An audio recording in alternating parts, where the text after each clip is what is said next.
At around 4 p.m. on August 8, 2025, a Florida Highway Patrol trooper responding to a traffic crash observed a dark green Genesis G70 driving recklessly southbound on the Florida Turnpike near the Golden Glades interchange. The vehicle was seen speeding, weaving through lanes, and using the left shoulder to bypass traffic. When the trooper attempted a stop, the driver ignored emergency lights and sirens, accelerated back onto the ramp, and fled, initiating a pursuit.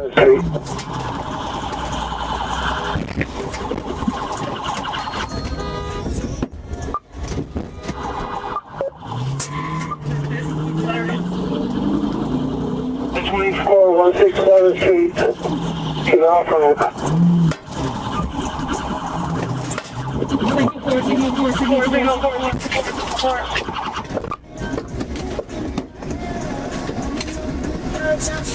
Let me see your fucking hands!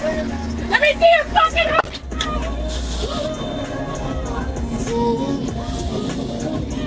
18, 20, 10, 13.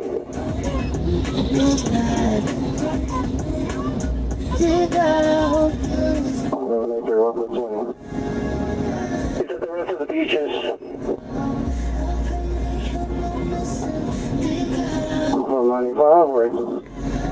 South 1820, what's your 1029? Show you Northwest 2nd Avenue. Northwest 167th Street and Northwest 2nd Avenue. I got the car stopped. I have him. I'm trying to get him out of the car now, but I got his hands. 7th Street and 2nd Avenue, 1024, 167th Street and 2nd Avenue. 1724, 1051.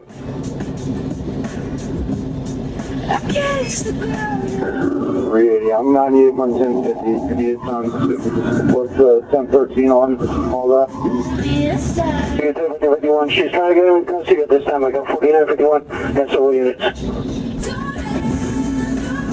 18 students are fired. He just passed out. Have him in custody. Get him in custody. Coming out. Do you have him in custody? What else? At approximately 12:30 p.m. on April 12, 2025, a Pine Bluff police officer attempted a routine traffic stop on a white Dodge Charger. The driver fled, initiating a pursuit. As both vehicles approached railroad tracks just west of Pitts Road, the patrol car crashed while attempting to cross, ending that phase of the pursuit. Sergeant Means and Trooper Harrell of the Arkansas State Police were then notified and took over the pursuit. We got 643 and 4. Oh, yeah, bless you. 1034.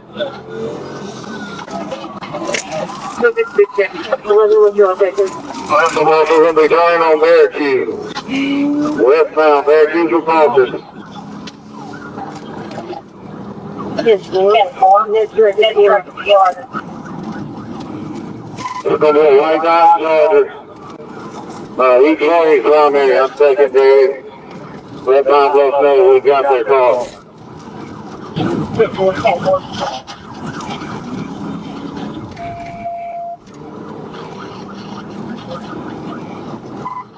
These are approximately 75 close to Hudson.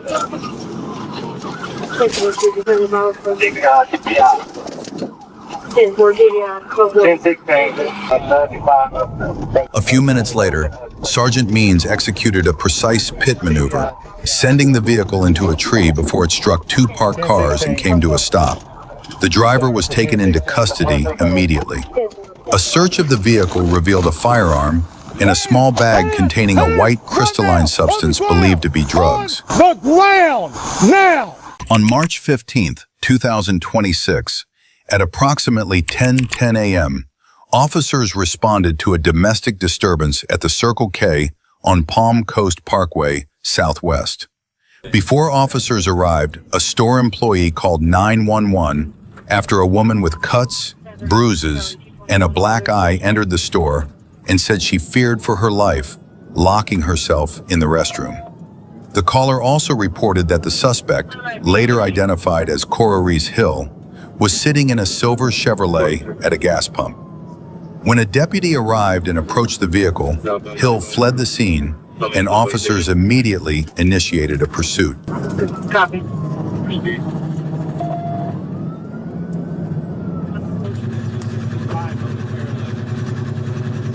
Disregard that, FHP is 97, okay? How far back to HB? Past the 265.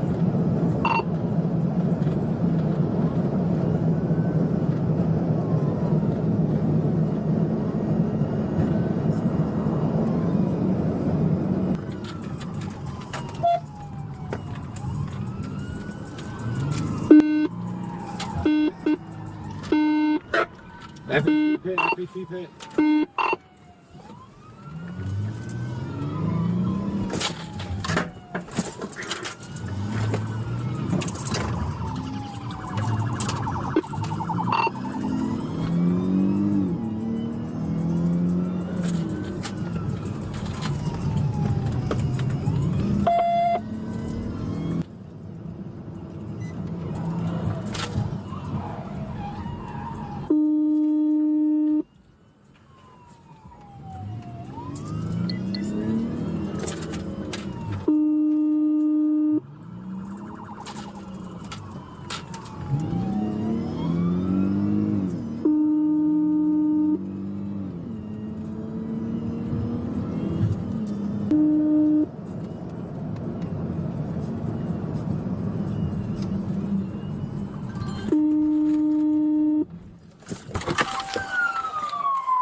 Get out the car, hands up!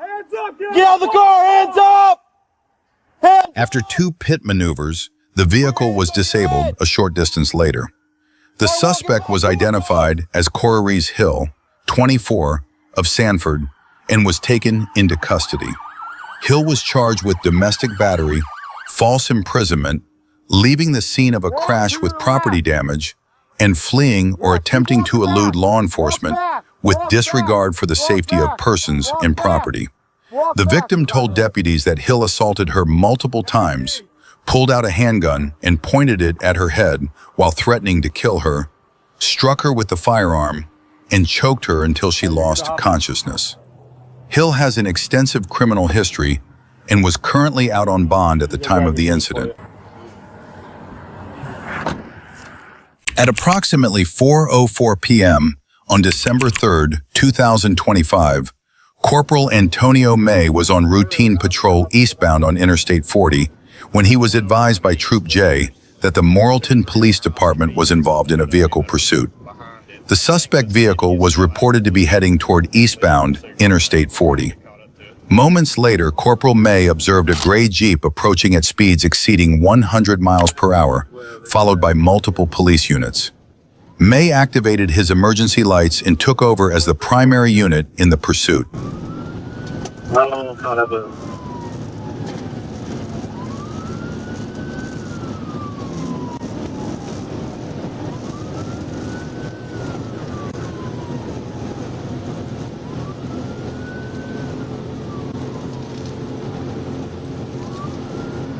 Do we have a vehicle description?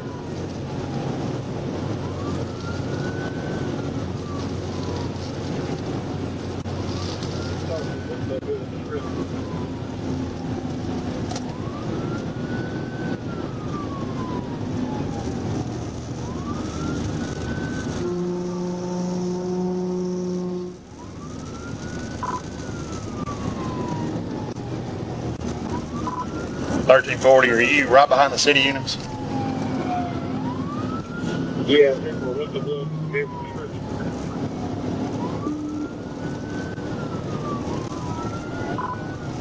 It looks like a gray Jeep Renegade truck. Myself, 1340, and another ICP units up here with it right now. 1303 just passed me 112. I'm slow rolling on the interstate waiting for me to catch up. Well, with this, until he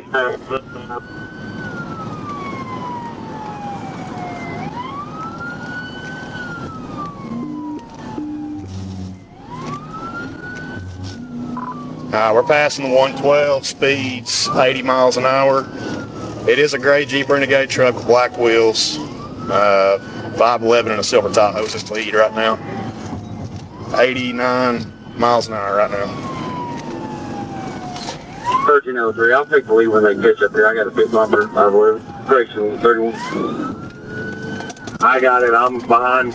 As the pursuit neared the 113-mile marker, the suspect vehicle slowed and came to a stop in the left lane. Corporal May issued verbal commands for the driver to exit the vehicle, and the driver complied without incident. Morrilton officers later stated the pursuit began after a flock license plate reader flagged the vehicle, which was registered to an individual listed as a deserter from Fort Bragg, prompting their initial contact with the suspect. 1345 Clark. So we got him stopped and got him boxed. At approximately 6:40 p.m. on February 14th, 2026, Trooper Key and Kentucky State Police responded to Horse Cave to investigate a possible assault. A silver Buick belonging to the victim, John Ray, was identified as leaving the scene and possibly driven by the suspect. Units searched the area and located the vehicle near Love's travel stop. Detective Salmon attempted a stop at L&N Turnpike and Highway 218, but the vehicle fled, initiating a pursuit with Salmon in the lead.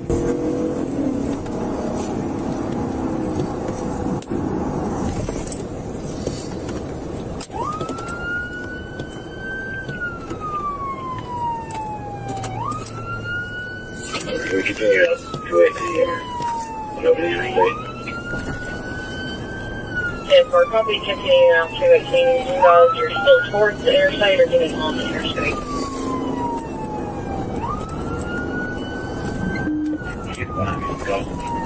Yeah. Springs Road, and the corner out between Springs Road. 650, I can call it. I'm fine. We got the speeds of 57, light traffic.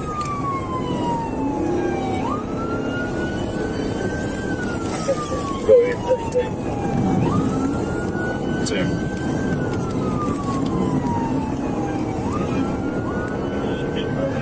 Green, head towards Horse Cave. Good.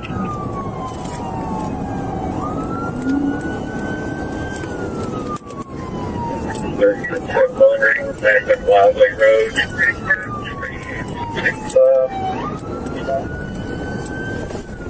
Single operator, white male.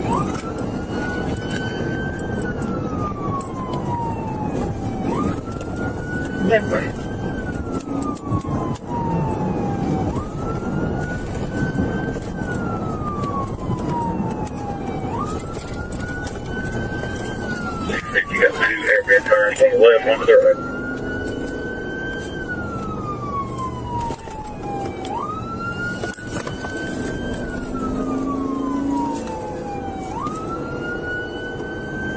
He's in the middle of the road. I can get up to him. I have permission to pit him out if I get a safe chance.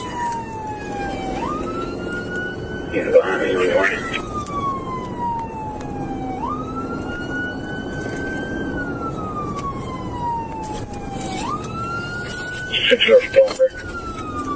Go ahead. And right to you, first floor.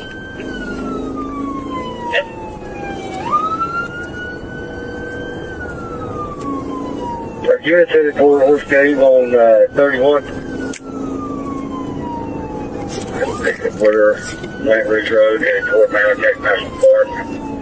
We have another town community come across that Swing Road at this point. Just with a supervisorship information of being custody and thanks for that. That's good opportunity. Yep.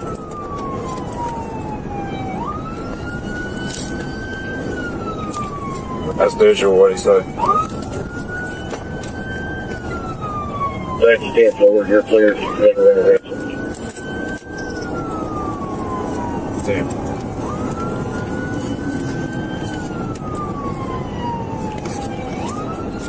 If you got a hard sector up here, be there. 2.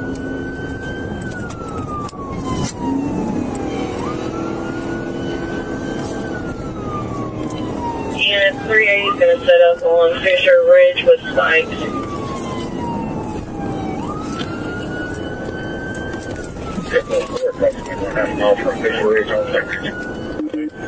He just threw something out the window. There's a bag right back there.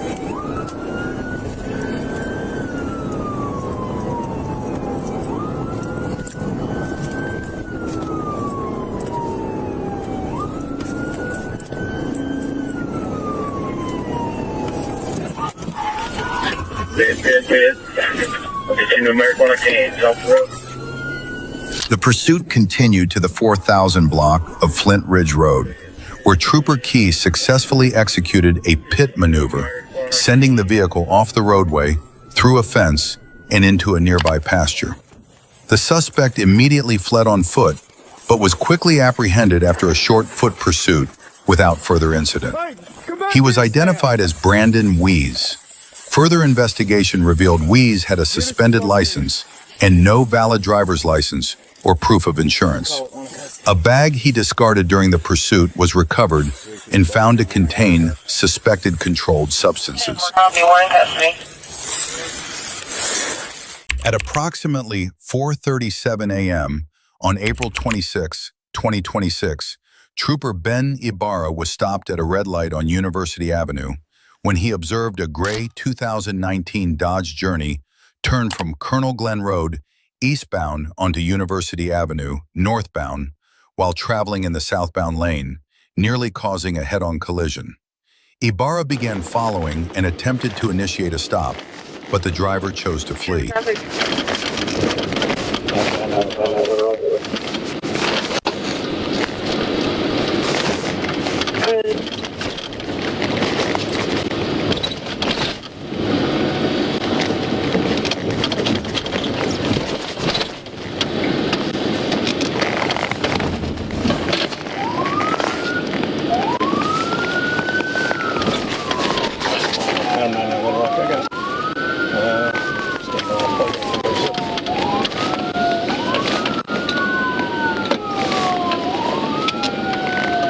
At University and Colonel Glen, it might be coming to a stop. We're going the wrong way on the roads here.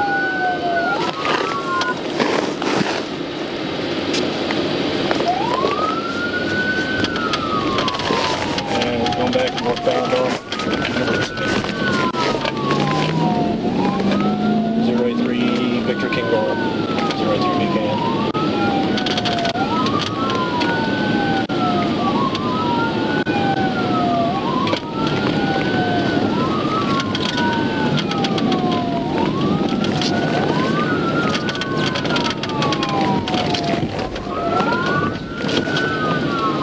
TBI.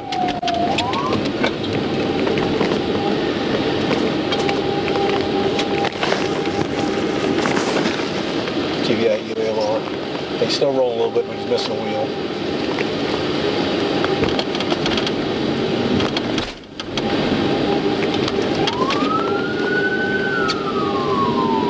CMS received. Go ahead. Yeah, I did. 999 Show me your hands. Show me your fucking hands, dude. Show me your hands. Show them to me. Show me your hands. After a second pit maneuver, the Dodge was disabled. The driver, identified as Christopher M. Williams, immediately locked the doors, ignored commands to show his hands, and continued to act in a defiant and non-compliant manner. Listen to me, you're about to get tased. You want to get tased, bro? Put it down right now. Put it down right now. 2 seconds. Put it down. All the way down. All the way down. I'm trying to unlock my phone. I don't care about your phone, dude. Y'all get on this? Get out. Get out. Hold on. Get out. Hold on. Hold on. Hold on. Hold on. Hold on. Hold on, man. Hold on, man. Give me your hand. Give me your hand, dude. Give me your hand. Give me your fucking hand, dude. What I do? Give me your hand. After being removed from the vehicle, Christopher M. Williams kept his right hand concealed near his hoodie pocket and resisted. Facing an unclear threat, Trooper Ben Ibarra struck him to gain control. Williams continued resisting, but was eventually handcuffed. Ibarra noted a strong odor of alcohol and slurred speech. Williams was searched and placed in a patrol unit. A search of the vehicle revealed a loaded Kel-Tec 5.56 millimeter AR-style pistol, which was seized as evidence. On February 16, 2026, at approximately 2:36 p.m., Trooper Parker was patrolling southbound on Highway 7 near Amity Road when he observed a white Chevrolet Cavalier traveling in the same direction. A registration check revealed the license plate was assigned to a red Hummer. After turning around to follow, Trooper Parker also noticed a large crack stretching across the windshield, including into the driver's line of sight. He activated his emergency lights to initiate a traffic stop. The vehicle initially slowed, but then suddenly accelerated and fled.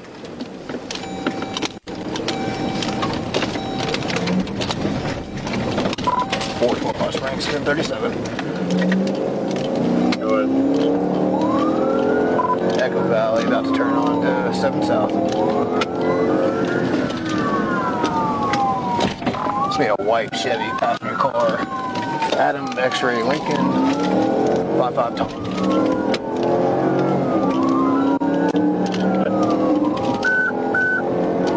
Echo Point. Not Echo Point. That's regarding 1063 units that are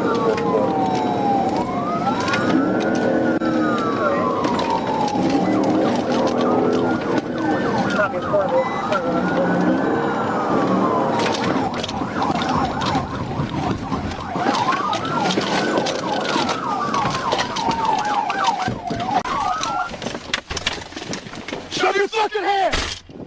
No! You better stop, motherfucker! I'm gonna shoot! I will shoot! On February 16, 2026, at approximately 2:36 p.m., Trooper Parker was patrolling southbound on Highway 7 near Amity Road when he observed a white Chevrolet Cavalier traveling in the same direction. A registration check revealed the license plate was assigned to a red Hummer. After turning around to follow, Trooper Parker also noticed a large crack stretching across the windshield, including into the driver's line of sight. He activated his emergency lights to initiate a traffic stop. The vehicle initially slowed, but then suddenly accelerated and fled. On February 1st, 2026, at approximately 8:42 p.m., Corporal Carter Emerson was patrolling along Highway 270 near Hope, Arkansas, when he observed a dark gray Chevrolet Impala traveling unusually slowly along the right shoulder.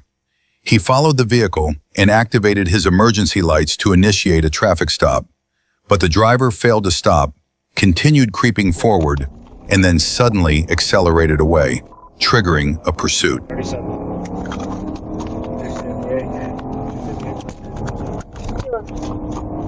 278, heading towards home. It'll be a gray Impala.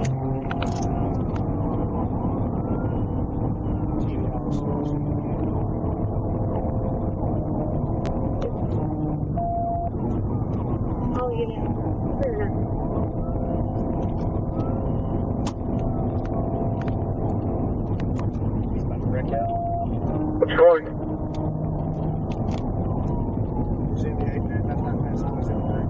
278, about to pass Highway 73, speeds 108, light traffic. Got up 21 now. Oh, what city codes come in?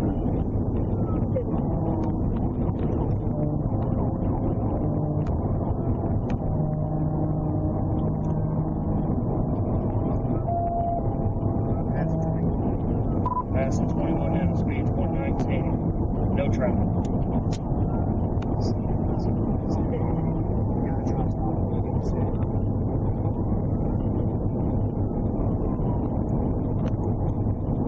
Go up right side. Yeah,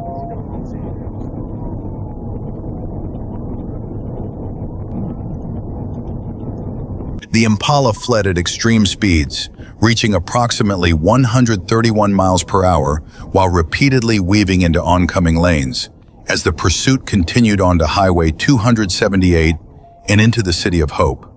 The vehicle crossed the city limits on North Hervey Road and kept pushing forward at dangerously high speeds, repeatedly driving against traffic and ignoring intersections altogether, demonstrating a complete disregard for public safety and human life.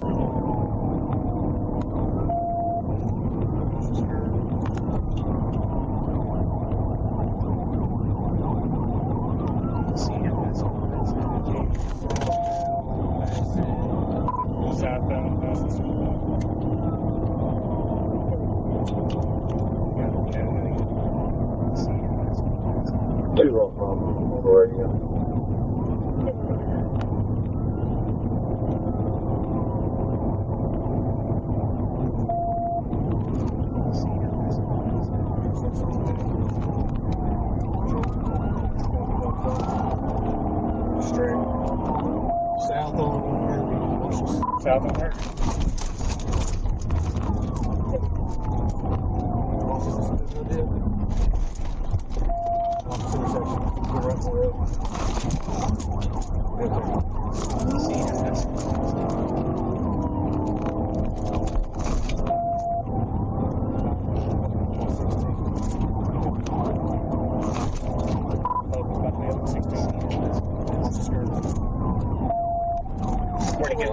Good. Extract it. Let them look back out.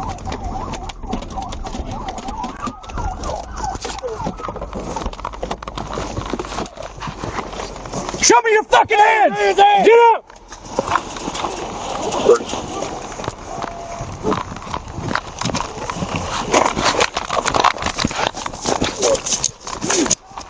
Get up, motherfucker!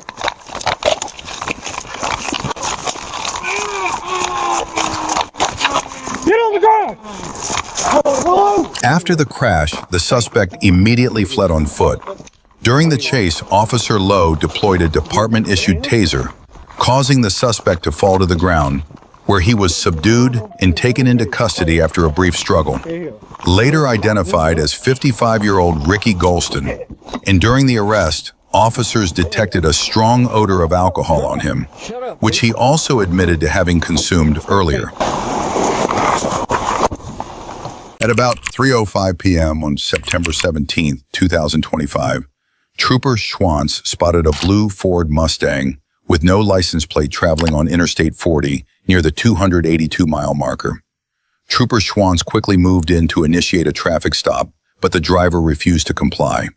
Instead, the Mustang accelerated past 100 miles per hour, with the driver showing reckless disregard for safety.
Positive TBI 283 step.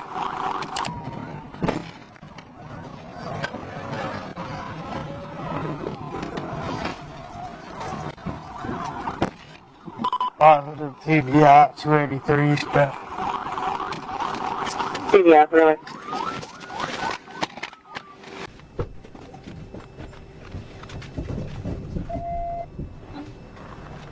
Show me your hand!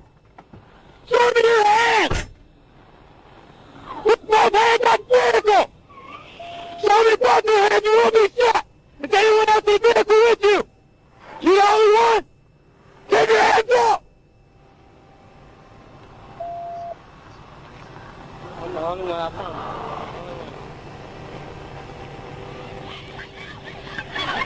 Stay the fuck back there! Get in the car! Get in the car! Why are you running? Bullshit! Give me your hands. Keep your hands out. Keep your hands out. Trying to go and come over. You not trying to go up. Come here. Give me your hands. Get on the ground. On the ground. Come get my phone. Did you get my phone? No. Stay in the vehicle.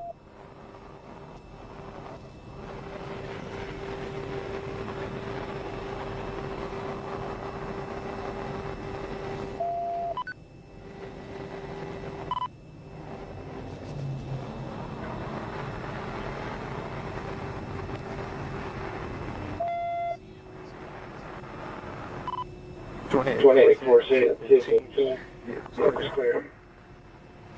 10-4,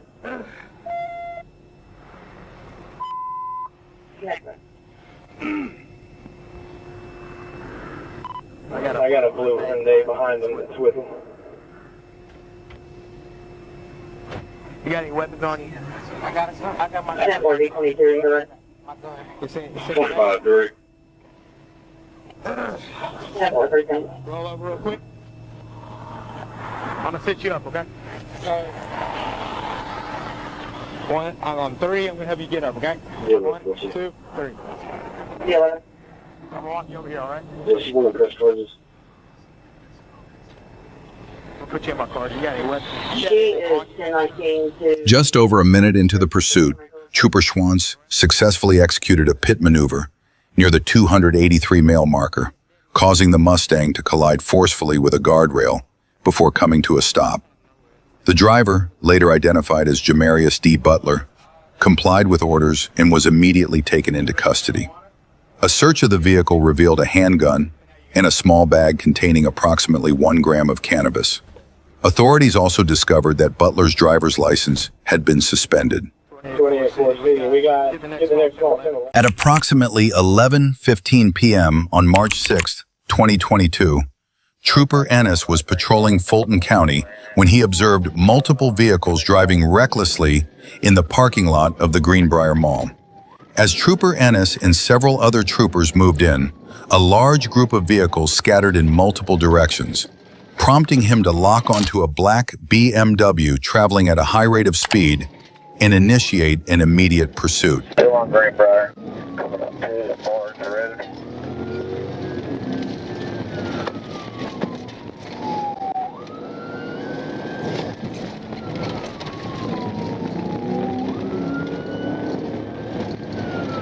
Greenbrier, Forge Road, looks like he's had 15 into the tree. Got 2 units on the inside of it. Looks like one at that point. Dude, you come back. We're getting a good morning walk. Come back. At that point. Dude, you come back. We're getting a good morning walk. Come back. Breaking off. Come back. Breaking off. Come back. Looks like I have this parking lot, Deba. Right here, Greenbrier.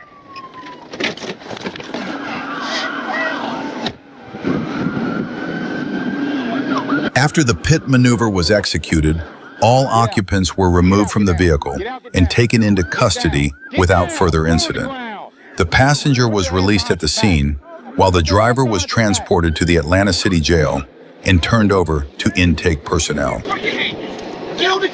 At approximately 10:45 a.m. on December 3, 2022, Arkansas State Police received a request for assistance in a pursuit involving a vehicle attempting to flee from law enforcement. Trooper Byrd, along with other Arkansas troopers, accelerated to join the chase. We're going to be taking 40 westbound, no traffic, speed 8.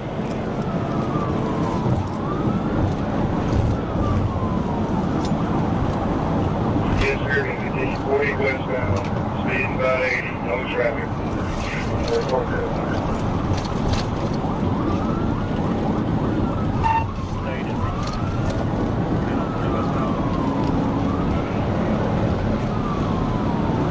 We're still 40 westbound, stay behind us, we're coming up on camera, optimum speed probably about 110, light traffic.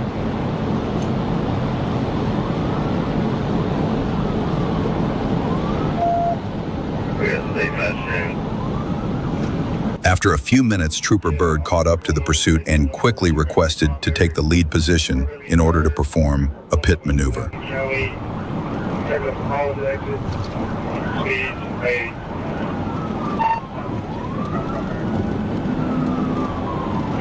You stay. You'll give me space. I'll try to put it right here. You're 90, white trap. There's that thing I did. Pit. Stay knocked out. Here, that's medical.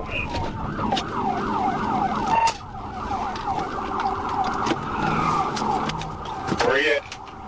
Watch your crossfire. Moments later, Trooper Bird executed a pit maneuver, causing the suspect's vehicle to spin counterclockwise before crashing into a concrete barrier. Patrol units quickly boxed it in. The suspect was pulled from the vehicle and taken into custody without further incident. Though the vehicle began to smoke heavily, officers managed the situation and prevented a fire from breaking out. On August 8th, 2025, at approximately 7:35 p.m., a Florida Highway Patrol trooper observed a gray Toyota Camry traveling 74 miles per hour in a posted 50 miles per hour zone on US 1/SR5 near mile marker 95 in Key Largo.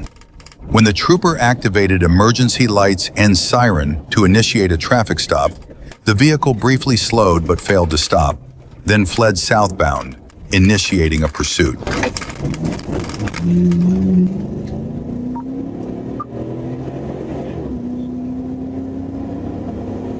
Hey, Deborah.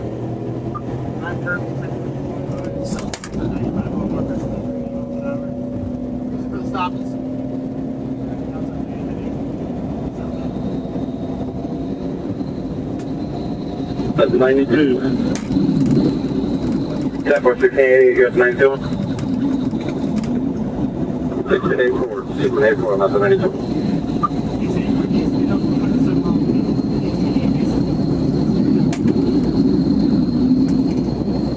That point additional 42 traffic.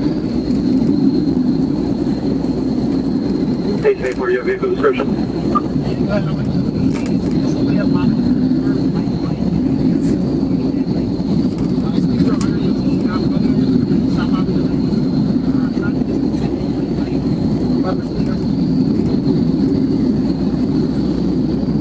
That point confirming southbound.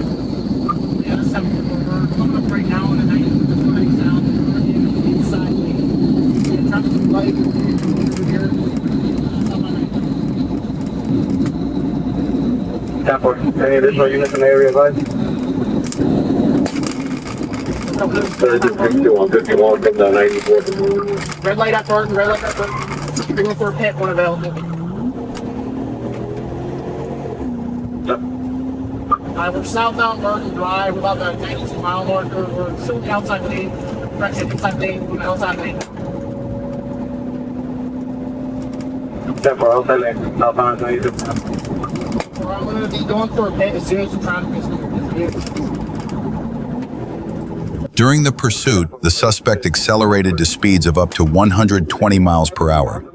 Troopers observed the driver throw a beer can out of the window.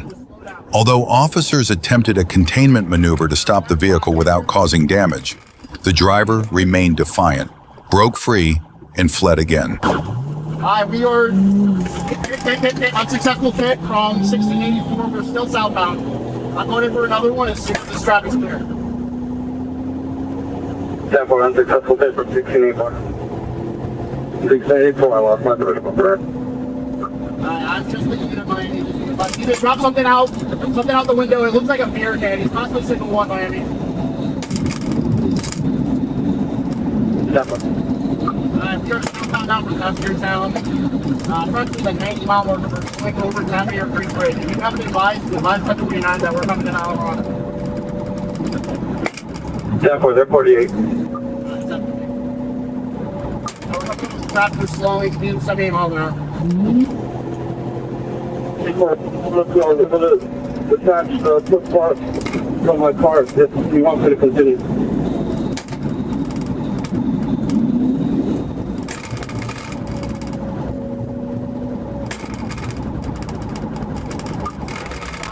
So stop at the Beaumont at the red light.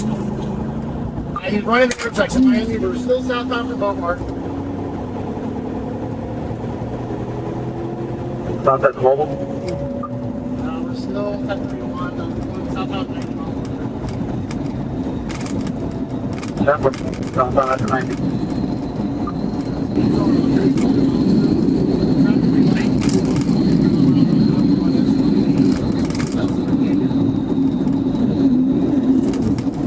Yeah, 407 miles per hour, center lane, southbound.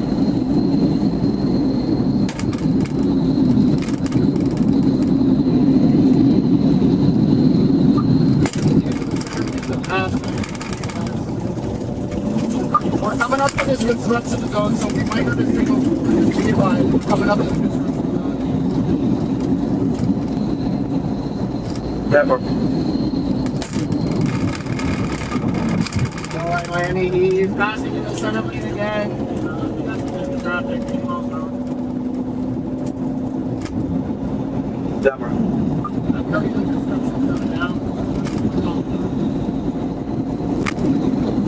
At 400 miles per hour.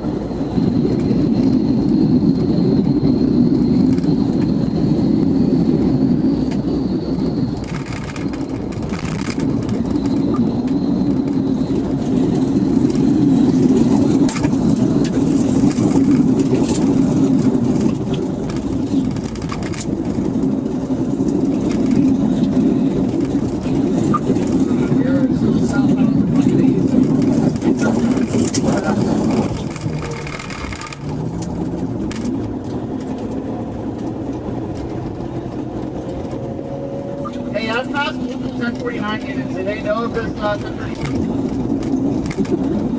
Yeah, it's 10-4. They are 48, and we're off the map. Dude, I got Alex or Vicky on the phone. She's gonna have them for Mike.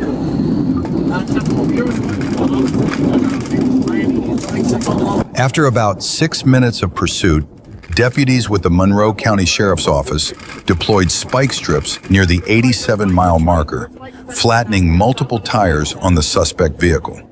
Despite the damage, the car continued fleeing at high speed.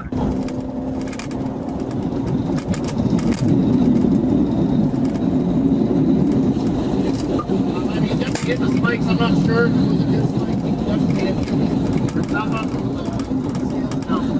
It looks like front left tire, front driver's side tire is definitely deflated.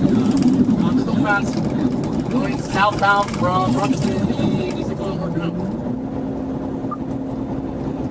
10-4, southbound from the 86. We're now for safety right now. I got some traffic here. Not slowing down. 130 miles per hour. 10-4, 130 miles per hour. He's cutting in on the shoulder. Alright, we are still southbound Miami.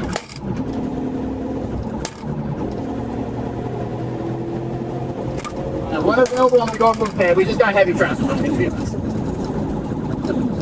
10-4.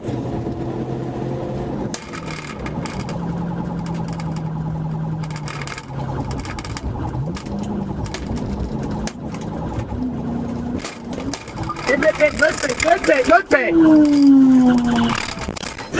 Yeah, for a pit at the 85. Let me see a fucking hand! Let me see a fucking hand! Hand! After the pit maneuver, the driver, Glenn Saltz Jr., initially refused commands and moved toward officers, but was quickly subdued and arrested with only minor scrapes. Officers noted clear signs of impairment, including slurred speech, red watery eyes, and the odor of alcohol. Multiple open and unopened beer cans were found in the car. Saltz admitted to using alcohol, marijuana, and prescription medication. Breath tests registered 0.027 and 0.025, and he refused a urine test. While in custody, Saltz made suicidal statements, attempted to run into traffic, and spit at an officer, requiring restraints and a spit hood. He was medically evaluated and transported for a mandatory mental health hold under the Baker Act. My reservation. I almost made it. You're funny, bro. At around 11:50 p.m. on March 28, 2025, Arkansas State Police Troop C received word that the Waldenburg Police Department was chasing a pickup truck eastbound on State Highway 14. Trooper Josh Landreth joined the pursuit near Painaway as the suspect veered south onto Highway 1555. Within moments of taking the lead position, Trooper Landreth closed in on the truck and set up to perform a pit maneuver.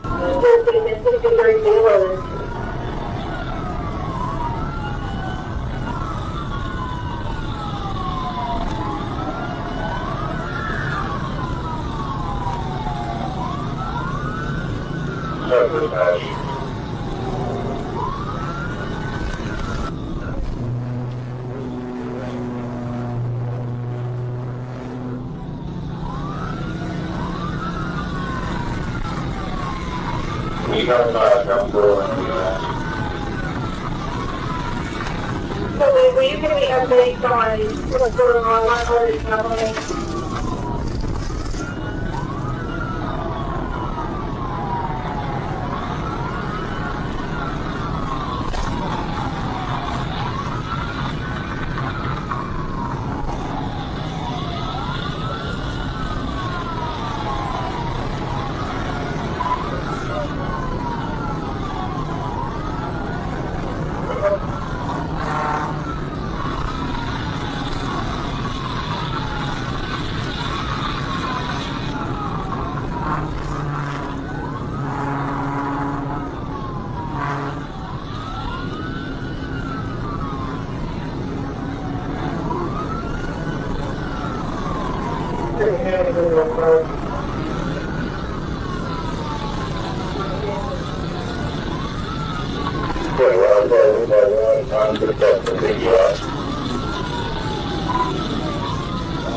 After the first pit attempt failed, Trooper Landreth closed in again and tried a second maneuver. But the impact still wasn't enough to stop the suspect's vehicle. Instead, Landreth's patrol car veered off the roadway and overturned. With Landreth out of the chase, Trooper Victor Garcia moved up and took the lead in the pursuit.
TV out.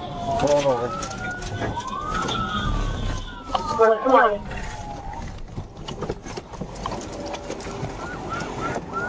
Not that much, 20. As the pursuit passed mile marker 21, Trooper Garcia executed a pit maneuver. The impact caused the suspect's vehicle to veer off the roadway to the left before crossing back to the right, crashing into a guardrail and overturning along the West Service Road. The vehicle came to rest in a field just west of the West Service Road. Come on.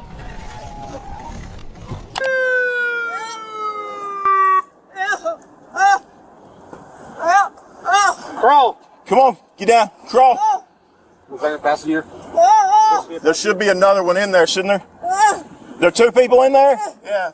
The male driver's not in there. Someone driving. Where's the truck? Is there anybody else in there with you? I didn't see him. Get crap. Come on. Come on. I didn't see him. Male Come- driver, maybe. Keep crawling to me. Coming. Keep crawling. My God. Keep crawling. Don't give up. Keep breathing, brother. Don't give up. Keep breathing.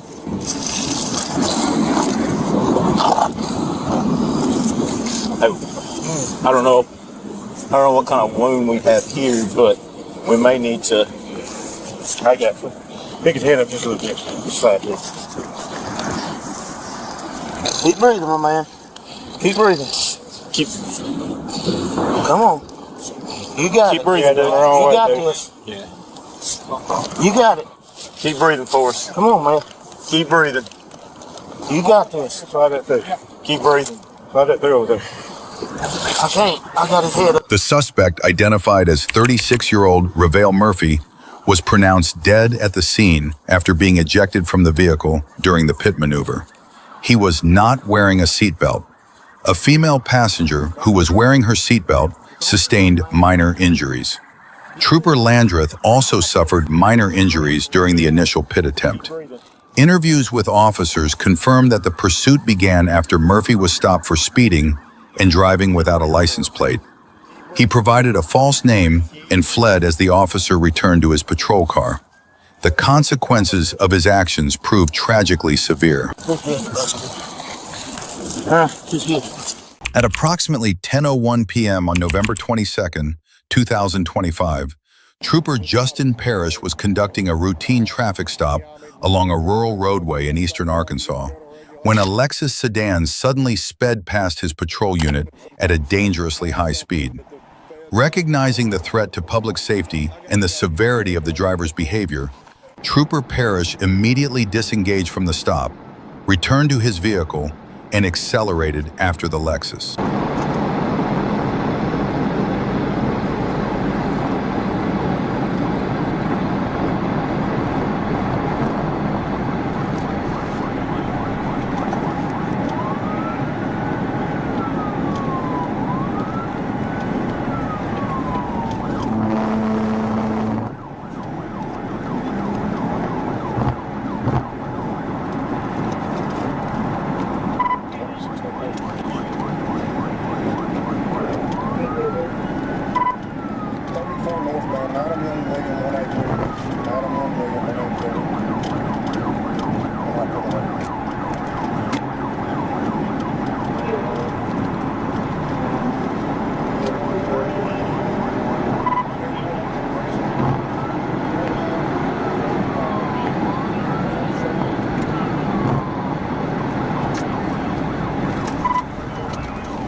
After a brief pursuit, the driver lost control, causing the Lexus to spin several times across the roadway before veering into a patch of brush. The driver then complied with Trooper Parrish's commands and was taken into custody without further incident. A records check later revealed that the driver's license had been suspended, the reason he admitted to fleeing. Around 8 a.m. on March 1st, 2025, Trooper Bird observed a speeding vehicle and attempted a traffic stop. The driver initially pulled over but suddenly took off as Trooper Bird approached. Reacting quickly, Trooper Bird returned to his vehicle and initiated a pursuit.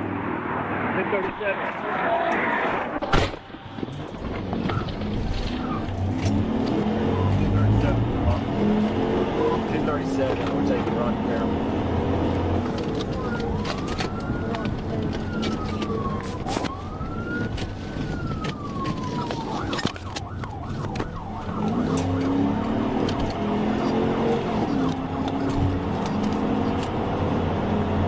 Westbound volume barrel with a black male with a 1030. We were turning south on Shackelford,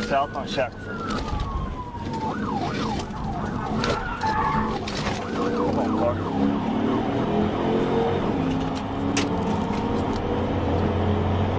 Speed's 80, light traffic, still southbound on Shackelford.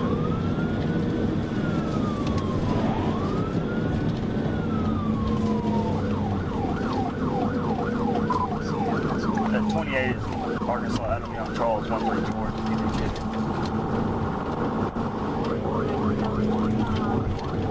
Still southbound on Shackelford. I'm fixing the TBI. It's Shackelford and Ethan Allen.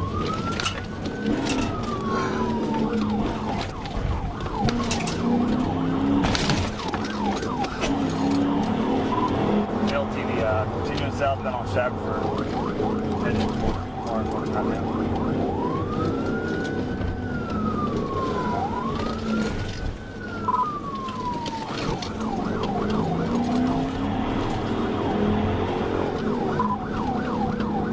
Shackelford, he's trying to duck into a neighborhood back here.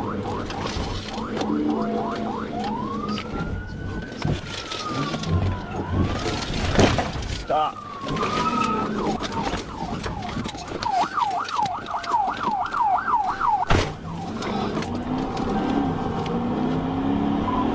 Another penalty. Yeah, he tried to stop and brake check me multiple times. As the suspect began to slow down, Trooper Bird executed 3 pit maneuvers, successfully stopping the vehicle on the 3rd attempt. The driver jumped out and attempted to flee on foot, but was quickly subdued with a taser. A check revealed that his license was suspended, and a small bag containing a white powdery substance was found inside the vehicle. The driver now faces multiple charges, including felony fleeing, fleeing on foot, possession of a controlled substance, reckless driving, no seatbelt, no insurance, driving on a suspended license, speeding more than 15 over, failure to obey a stop sign, and driving left of center. At about 10:55 p.m. on December 4th, 2024, Officer Baker was on patrol along Macon Road when he observed a silver Toyota Camry traveling eastbound. The car was swerving within its lane, and a check revealed it had no valid insurance. Officer Baker activated his emergency lights and siren to initiate a stop. The driver slowed, but continued eastbound at a high rate of speed, drifting onto the shoulder before finally pulling over in the far eastbound lane of Macon Road near Pond View Court. Officer Baker notified Troop D Communications of the traffic stop. For Edward 0438, RZE 0438, Silver Camry.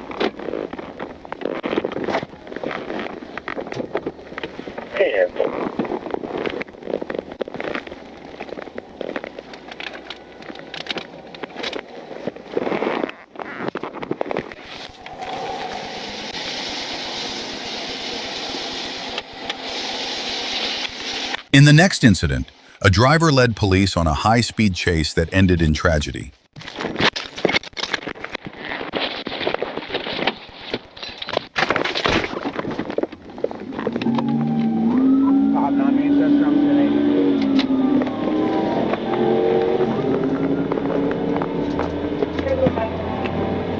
Thank you.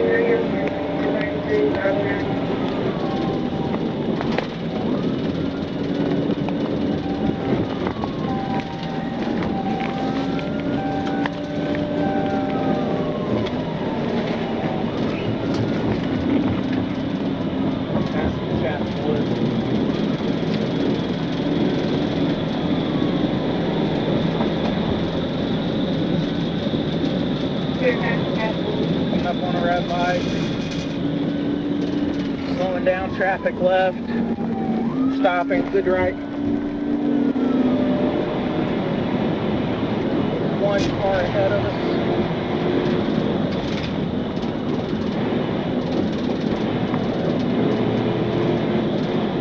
Alright, he's braking. I want to put him into the truck.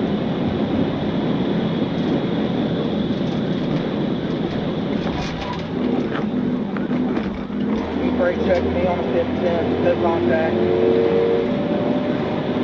Clear, brake check on the 510.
At a curve, both the suspect and Officer McMillan lost control and crashed into the wooded area beside the road.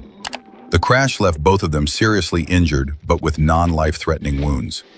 If the suspect had simply stopped and accepted a speeding ticket, the outcome could have been far less severe. At approximately 3:38 a.m. on October 11, 2025, a Thurston County Sheriff's deputy working in the Grand Mound area attempted to stop a reckless driver on Old Highway 99. The driver refused to comply, leading to a pursuit.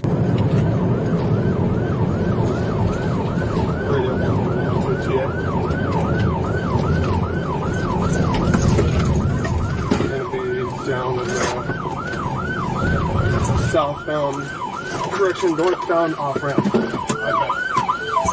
Sheriff's office, stop! Westbound, where's the fuck?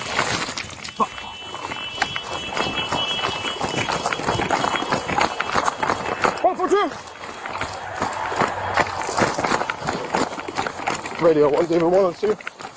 So, white male wearing a sweatshirt. We can get units on the west side of the freeway.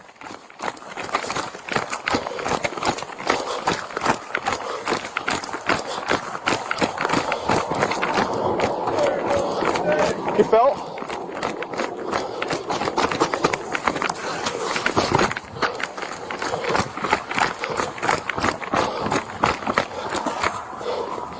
Sheriff's office, you're under arrest. Stop.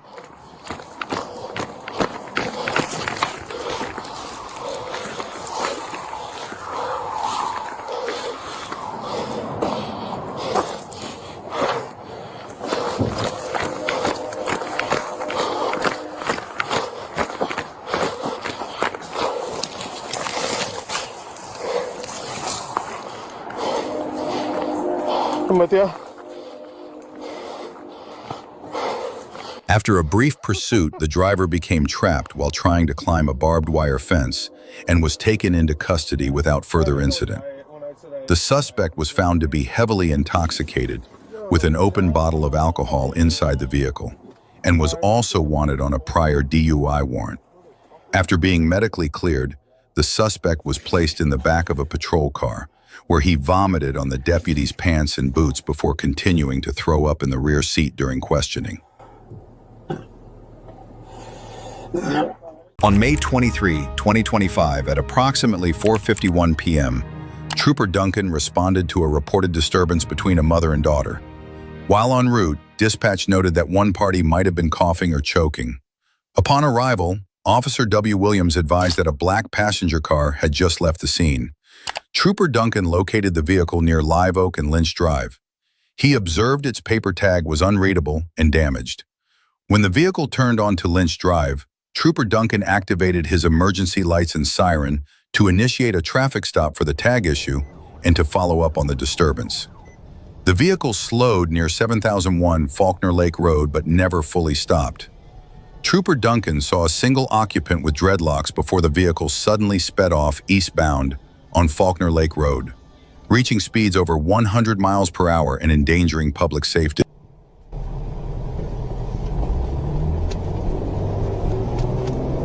David 43 there, yeah, he's taking off on me. We're eastbound on Lynch.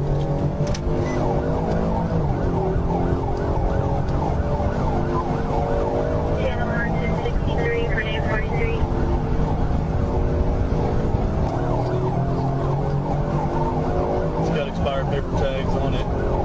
We're going 440 towards the right, speeds out 80, light driving.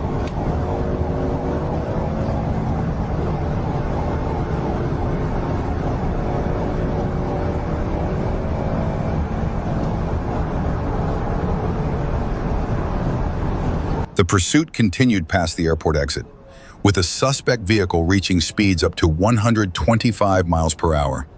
Arkansas State Police units moved into position to assist. The vehicle sped westbound on I-440, passing cars on the right shoulder at approximately 100 miles per hour near the Springer exit.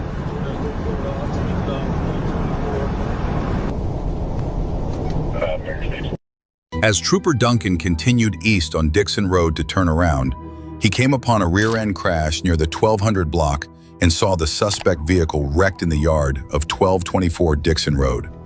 Witnesses identified the driver as a black female, later confirmed to be Miss Shacky Floyd.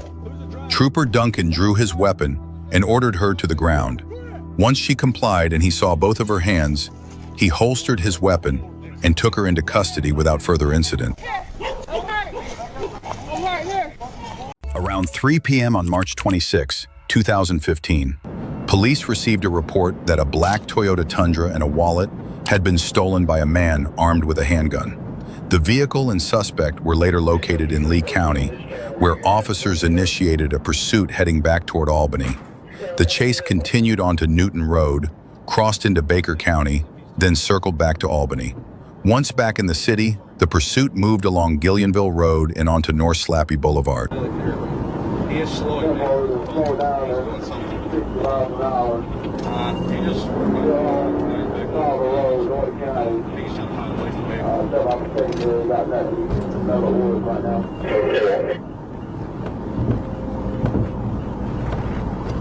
He's back on the road, Major. I'm not sure what he's doing. He's back off the wrong side of the road.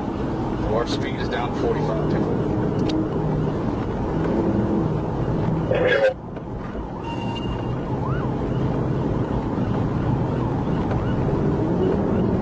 Stay on the side of the road. We're still at the road. Speed's picked up back to 60 miles an hour.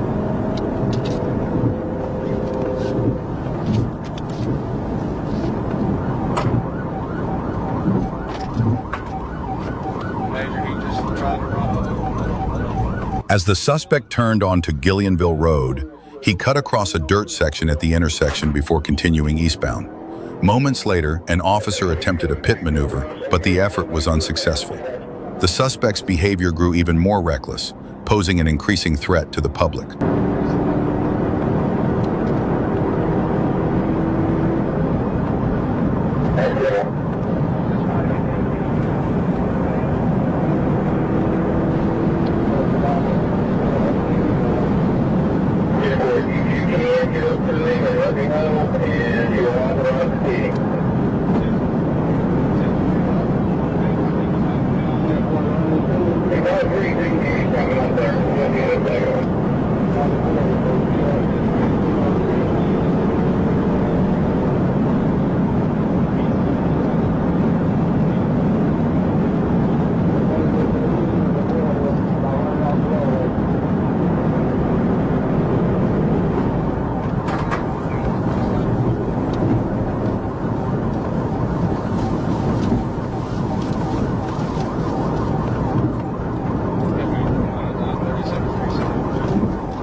in the Harvey's parking lot,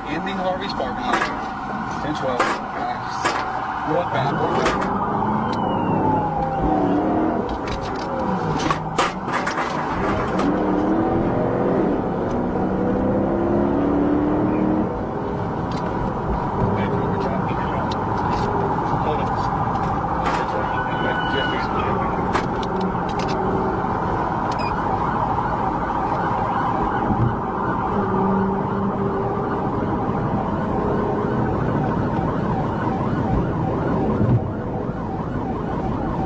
Several more pit attempts were made, but none were successful. Still, officers remained persistent, keeping steady pressure on the suspect from behind as the pursuit continued.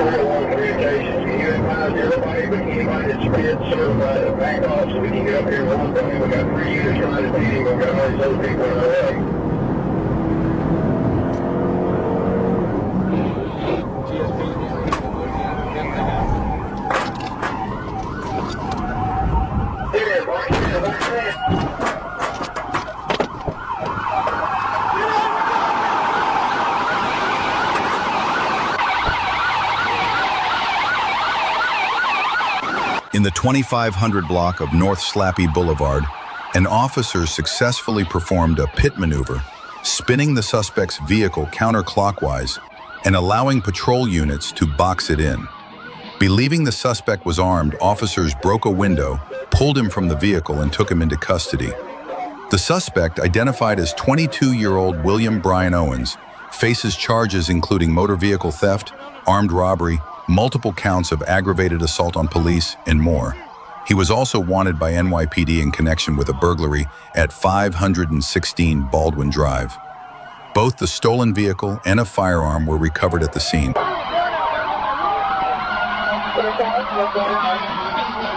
On December 27, 2021, Trooper Moskally was monitoring northbound traffic on I-75 near mile marker 158 in Bibb County when he observed a Ford Ranger traveling at 90 miles per hour in a 70 miles per hour zone. As he pulled onto the roadway to initiate a traffic stop, the Ford briefly slowed down.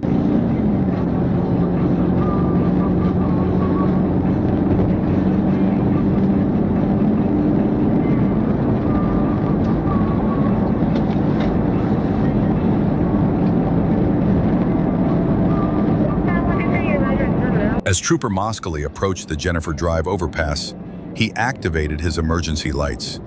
The Ford Ranger began to slow down but didn't come to a stop. Instead, the driver swerved around another vehicle, making it clear he had no intention of pulling over. When the suspect attempted to exit onto Pio Nono Avenue, a semi-truck blocked the ramp, forcing the pickup to stay on I-75 heading north. At that point, Trooper Moskally engaged his siren and notified dispatch of the unfolding pursuit.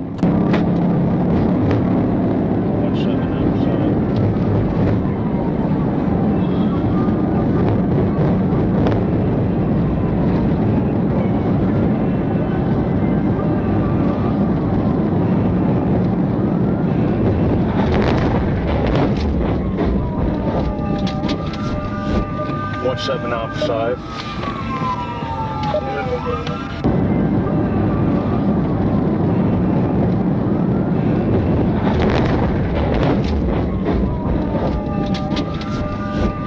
Seven off 5. As the chase neared the Rocky Creek Road overpass, the Ford Ranger moved into the center lane. In that moment, Trooper Moskally executed a pit maneuver, causing the suspect's vehicle to spin counterclockwise, roll several times off the roadway, and land on the passenger side along the embankment. Trooper Moskally immediately alerted dispatch and approached the wrecked pickup to check on the driver, later identified as Joseph Silas, who was still buckled in his seatbelt. Nye Silas complained of pain in his arm and expressed concern that he might lose his job. When asked if he had been drinking, he admitted he had and told the trooper, "I really messed everything up." On March 22, 2024, Trooper Ray of the Florida Highway Patrol was traveling northbound on Interstate 75 near mile marker 316 in Sumter County when he spotted a white Honda SUV speeding past his patrol car. The vehicle had its high beams and windshield wipers on, despite clear weather. and began swerving recklessly across lanes before tailgating Trooper Ray at an extremely close distance. At that point, Ray activated his in-car camera to document the incident. The Honda then veered into the right lane, cut across all northbound lanes, and accelerated into the far left lane. Trooper Ray overtook the vehicle and activated his lights and siren. The driver initially slowed in the left lane, but quickly sped up again in an attempt to flee. Trooper Ray radioed in to report the pursuit. And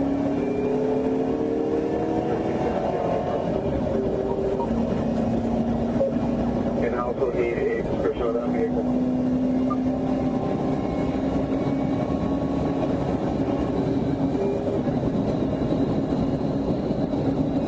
We received multiple calls on that single call vehicle, number 1477. That was the neighbor you're calling for. You may be if you want. Yes, if you want. Right now. Something. Someone get 27. I'm sorry, I'm going to start heading out there. I'll probably leave for the 50 minutes or 50 minutes. Stop 408, 28.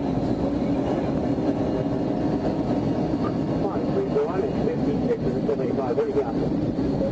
Down 431, 35, 400 to 3 feet, right on the CRV.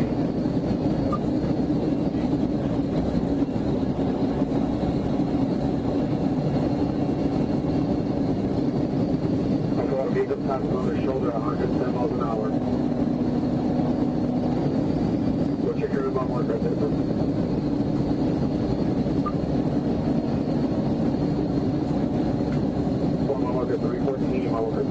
The chase continued southbound on I-75, with Trooper Ray reaching speeds of 110 miles per hour in a 70 zone to keep up. The suspect drove onto the shoulder and emergency lanes to pass vehicles, making sudden lane changes and nearly causing multiple crashes in the process.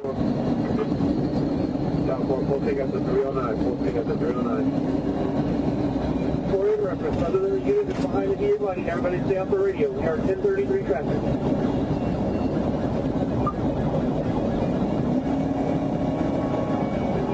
Alright, exiting on my marker 314. Exiting on my marker 314.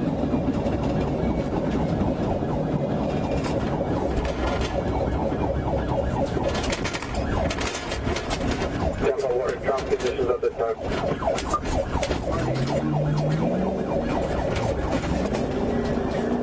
Traffic, signal forward, traffic, signal forward, stop on. Really on the exit in the northbound on the southbound, what direction?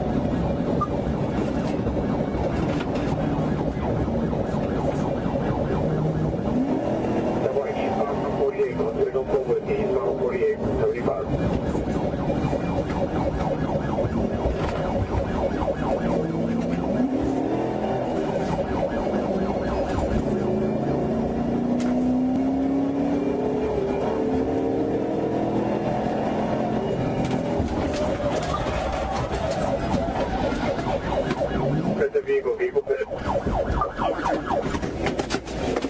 Determining it was safe to end the pursuit, Trooper Ray executed a pit maneuver, sending the Honda across all lanes before it struck a mailbox and overturned on the southbound shoulder. With assistance from Trooper A. Amato and deputies from the Sumter County Sheriff's Office, Ray pulled the driver from the vehicle. The suspect was identified through a Florida driver's license as James R. Parriage, who appeared paranoid, incoherent, and disoriented, showing clear signs of impaired judgment. I'll be leaving the Tampa station as well shortly.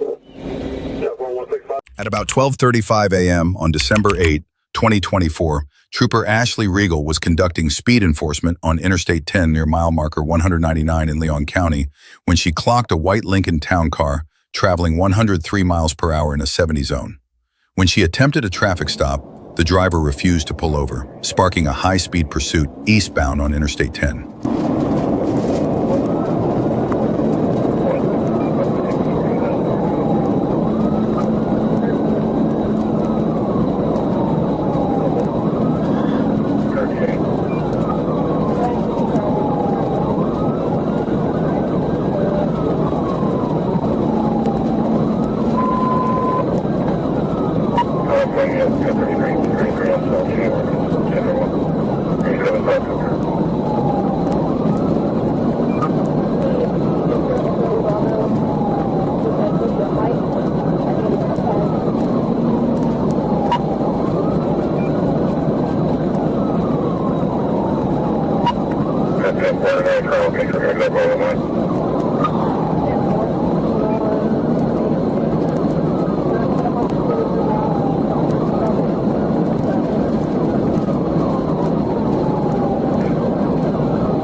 Troopers Hopkins and Morales joined the pursuit near mile marker 215, successfully boxing in the suspect.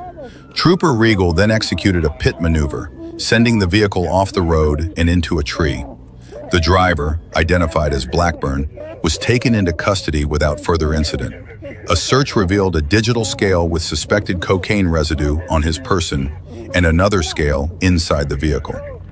Field testing confirmed the presence of cocaine. Records showed Blackburn's driver's license had been suspended in 2020. He was also a registered sex offender with prior convictions for drunk driving and driving on a suspended license. Blackburn now faces charges, including fleeing and attempting to elude law enforcement. I had an anxiety attack. Let's get back. All the way in. You're fucking stupid, you know that? What the fuck? Oh, you ruined my boss's car. At approximately 6:25 p.m. on Friday, March 7th, 2025, a District Heights police officer attempted to stop an Infiniti SUV in the 6000 block of Marlboro Pike. The driver initially pulled over, but then sped off northbound on Addison Road South, fleeing at a high rate of speed.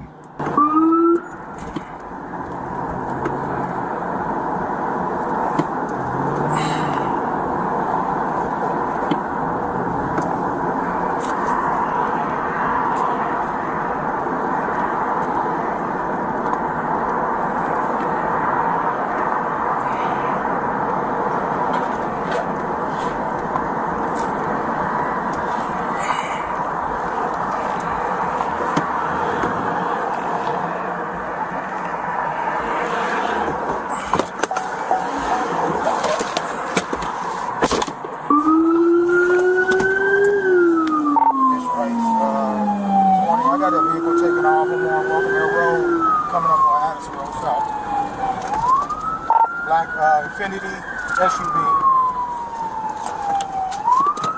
You got a tag? That's the tag I gave you. So on Addison Road South going towards Ronald. Copy. We put dispatches. I don't know what tag you gave us, unfortunately. 28, I got eyes on that car. Addison Road South going down towards, we have 999.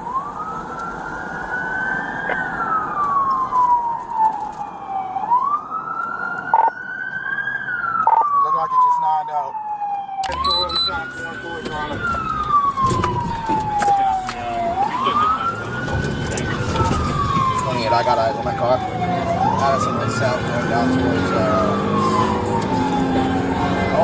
we got 999. The pursuit lasted about 2 minutes before the Infiniti driver crashed into 4 other vehicles in the 1200 block of Addison Road South. The driver was taken into custody and transported to a local hospital with non-life-threatening injuries. A woman and a teenager from one of the struck vehicles were also taken to the hospital. The woman was treated for non-life-threatening injuries, while the teenager was later pronounced dead at the hospital. Occupants of the other involved vehicles remained at the scene with minor injuries. Okay, hits. I'm direct. Just for verification, is he secure? Yeah, the girl. Okay, this is 101 in Addison, correct? Yeah. Yeah, they'll see all the lights. Yeah, they'll see all the lights. Alright, who else? Sorry, I'm in the dark. At about 5:38 p.m. on August 25th, 2025, Arkansas State Trooper Price was patrolling Phoenix Avenue in connection with two suspects wanted in a recent Fort Smith shooting. He spotted a motorcycle in a nearby lot, the rider's clothing matching one suspect's description. A records check showed the plate was fake and expired. When Price moved in, the rider circled the lot, then sped east on Phoenix Avenue. Trooper Price activated his lights and siren and gave chase. So that's 1037, the motorcycle, that 28. We are eastbound on Phoenix. Here's one across.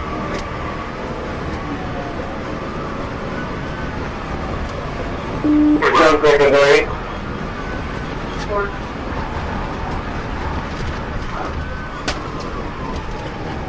29 across. You're passing 30 seconds. Passing 30 seconds. He just threw a bag, y'all. 10-4. 10 points.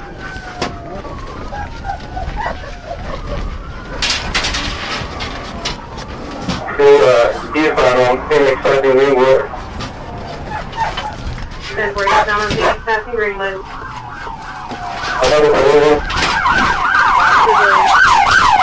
After passing the old Greenwood Road intersection, the motorcyclist veered into the westbound lane while still traveling east, riding head-on against traffic. Moments later, the suspect slowed, allowing Trooper Price to close in and block him. The rider abandoned the bike and ran south on foot. Trooper Price forced him to the ground near the patrol car, but the suspect refused to put his hands behind his back until Trooper Diego arrived to assist. The rider was identified as Robbie Walker. Further investigation revealed the plate did not belong to the motorcycle, and the VIN had been deliberately filed off. Walker was transported to the Sebastian County Jail for booking. At about 1 p.m. on January 21st, 2025, Deputy Hanks and his partner, Deputy Farrell, were notified about a vehicle that had previously fled Forest Park Police during a traffic stop days earlier. The deputies later spotted a matching vehicle traveling north on Highway 85 near Garden Walk Boulevard in Clayton County, Georgia. A check of the tag through GCIC showed the registration had been suspended on November 7, 2024, and the insurance had been canceled on December 1, 2024, per the Georgia Department of Revenue. When deputies attempted a traffic stop, the driver fled northbound on Highway 85.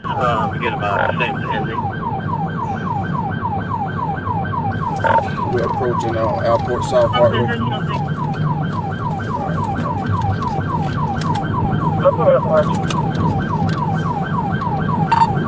Clayton 93 radio. I'm trying to tap the 72. We're passing Lee's Mill on Highway 85 on Georgia Tag, Charlie uniform. 7406. Whiskey 7406. Clear golden color Cadillac.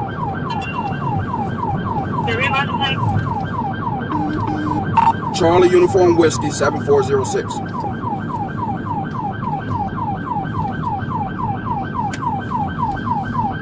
Hop out of it. Traffic button. Clear 2011 Cadillac, white color, under registration, no valid insurance.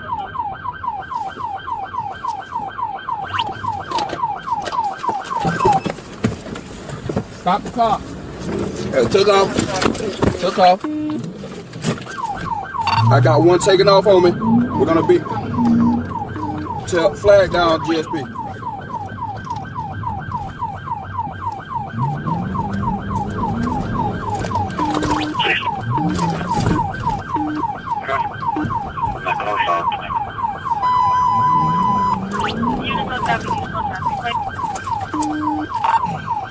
Clayton 93, we still on Lee's Mill and Highway to...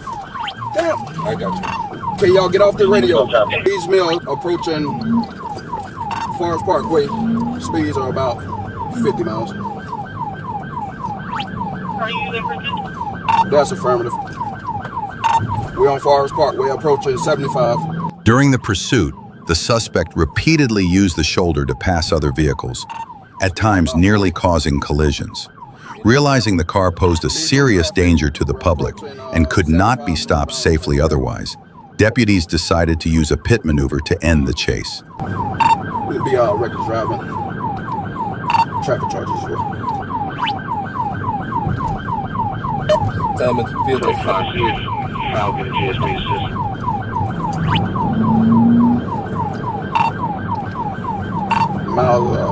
We're at 60 miles an hour.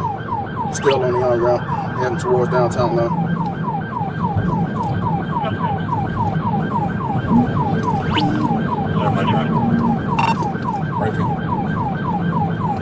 Hey, to the unit that's coming behind me, take up the traffic.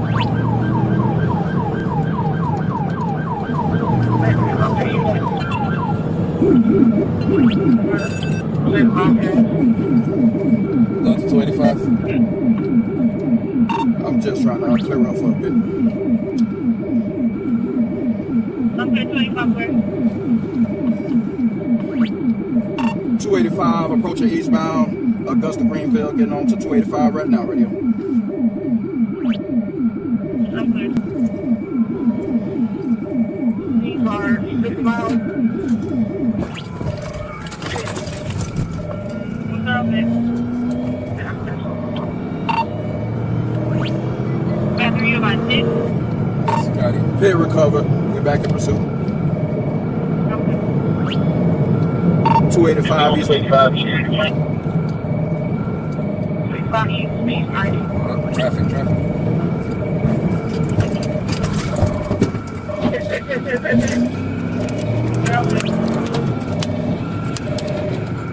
After the first pit attempt failed, Deputy Hanks executed a second maneuver that forced the suspect's vehicle into a concrete barrier, disabling it. The driver, identified as 60-year-old Bobby Lee Atkins, was pulled from the car and taken into custody. During questioning, Atkins admitted to consuming multiple alcoholic beverages before driving. A hospital test later confirmed he also had cocaine in his system at the time of the incident. After being released from medical care, Atkins was transported to the Clayton County Jail for processing. What did I do? On August 22, 2024, the Florida Highway Patrol received a Be on the Lookout alert for a vehicle suspected in a theft involving a passenger in Seminole County. The vehicle was spotted traveling on Interstate 4 but refused to stop, prompting a police pursuit.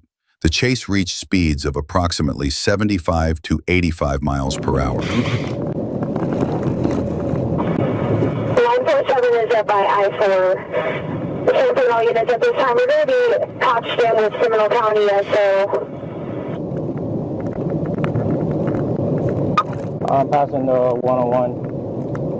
They wanted me to stop the vehicle or continue to follow.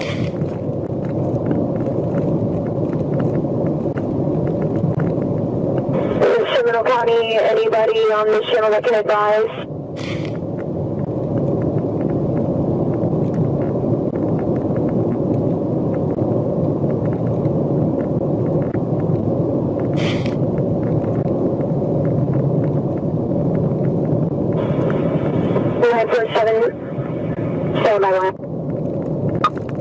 For vehicles picking up speed.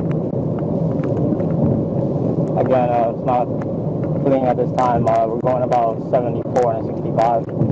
Left lane passing the 98. I copy 74 miles per hour, left lane passing the 98.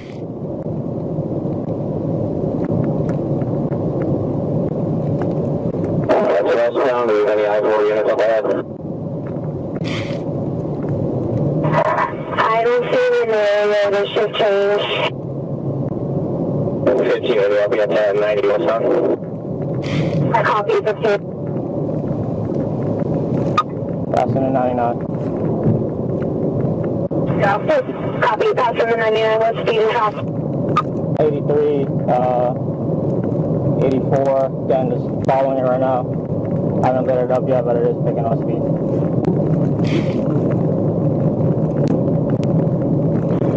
Copy. 83 and 89, at the 89 correction. Going 94 miles an hour. Do they want me to light this vehicle up or not? Stand by. They're not communicating on this channel.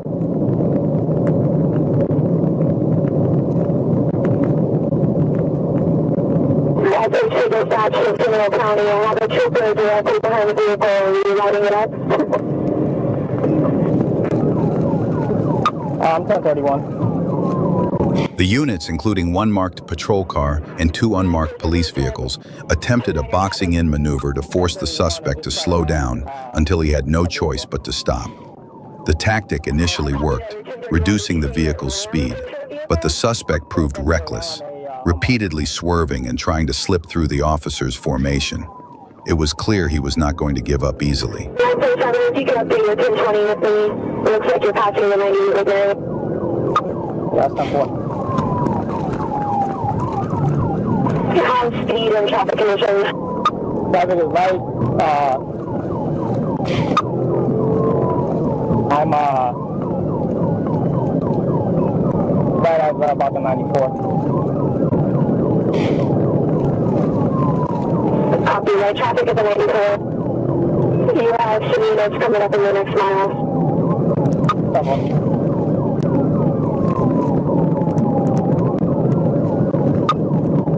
we're going about 100. Traffic is still light. We are picking up, coming up on some traffic now though. Copy at the 100, traffic picking up. What's your current 1020? I'm going to be, looks like this is the 95. Or copy. You'll be coming up on 924 here shortly. 10-4.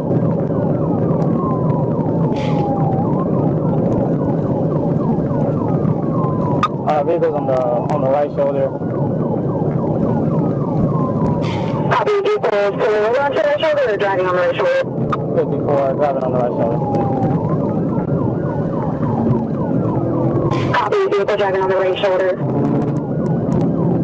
3260, advise a reason for the stop. That's it for Seminole County has it for burglary suspect and now fleeing and eluding charges. They have requested our assistance and unmarked behind it following. Passing the 94 westbound.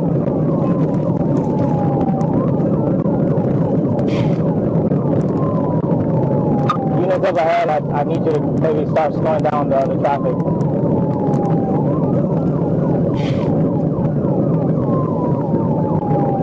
Station 6, can you check the Seminole units are off if they can assist? That's some board there on this channel. I have several assisting.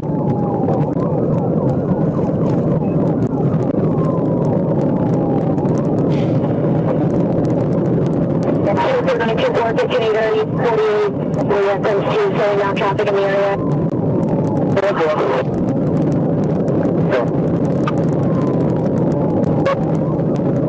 We're passing the 93, still going westbound. Light traffic is starting to light up. Copy light traffic in the street. 10-4, going about 110. Copy 110 at the 93 west.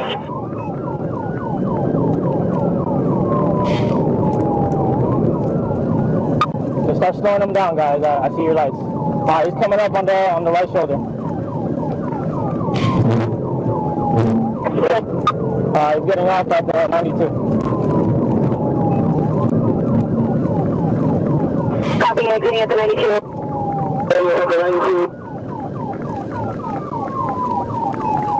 Going 436 westbound. Copy, westbound 436. When traffic cleared, the suspect accelerated to around 110 miles per hour, weaving dangerously between lanes to get away.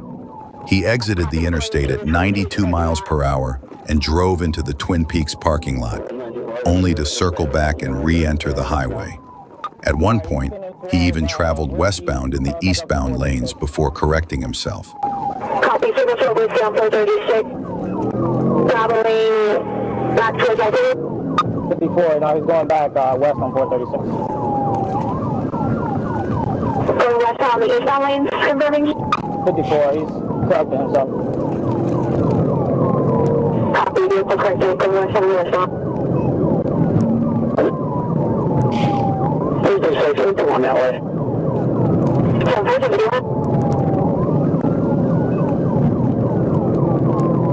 54, still corrected, now westbound 436. 947, can you guys across? 10-4, he's at River Bend Drive, still going westbound. Center 14, it does seem to be occupied times 3. I copy, occupy 10-3. This is can you guys seminar around the They are supposed to be on this channel. I'm not sure what happened, but we are communicating with them and we're trying to get here as well.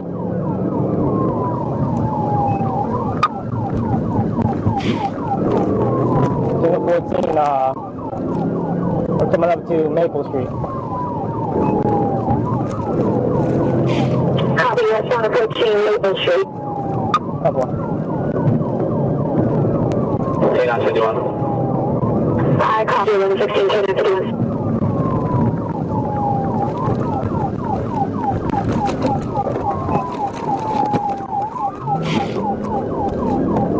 Alright, we're going back eastbound.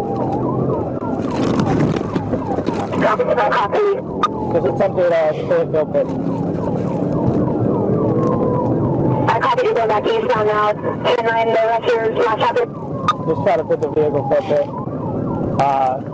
Still coming up towards 436, I believe. I copy, go for it. Correction, 434. We're going south on 434.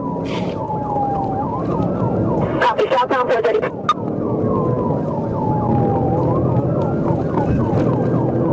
And there's traffic, moderate, heavy, light? Light, we are coming back up to some heavy traffic here at Westtown Parkway. Copy, approaching heavy traffic, westbound Parkway? Westtown Parkway. We're back southbound. Coming up to Lotus Landing, traffic is light. I see that unit up ahead there. Just be careful, he's coming through that intersection pretty high rate of speed.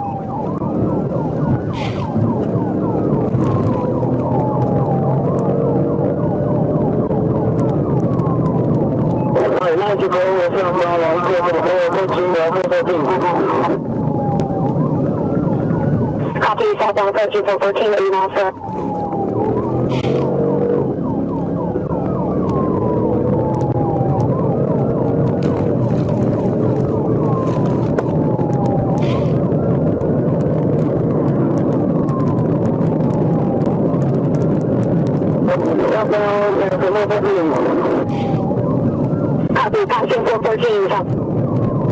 The pursuit continued at speeds over 100 miles per hour in moderate to heavy traffic. Officers made several attempts to get close enough for a pit, but each effort failed.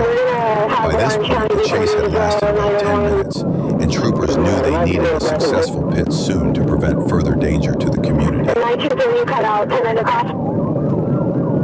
We're approaching all the way to the door, we're about 100 southbound. Copy, 106 miles per hour, and what's the traffic? Traffic moderate at the time, that's not too bad. Copy, moderate. All the suspects in the vehicle going to be both.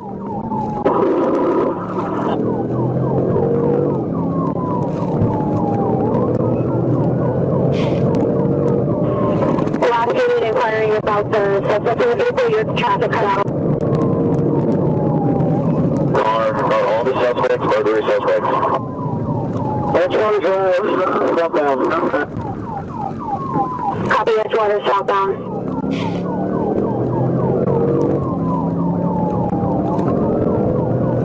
We're tapping into what's happening. We're going now. Copy, passing Edgewater, going on the John Young now.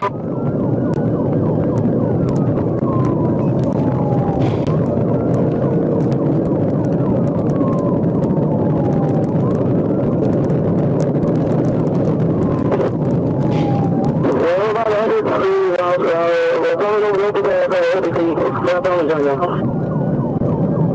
Copy 100 miles per hour, searching the OBT on the top. You have aviation up by any chance? 23.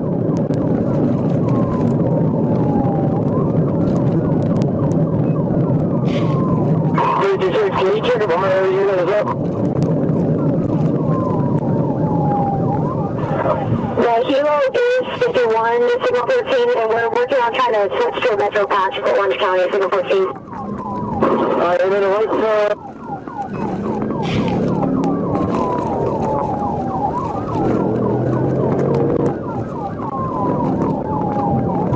we're going to turn, looks like, are you up with a shoulder road? Copy, pit maneuver. After about 15 minutes of pursuit, troopers executed a successful pit, causing the suspect's vehicle to lose control, crash through a fence, and break off a long section before coming to a stop. The driver, identified as Johnny Jabbar Talton, complied with commands and was taken into custody without further resistance. A quick search of the vehicle revealed a firearm inside. Fortunately, no serious injuries were reported in the incident.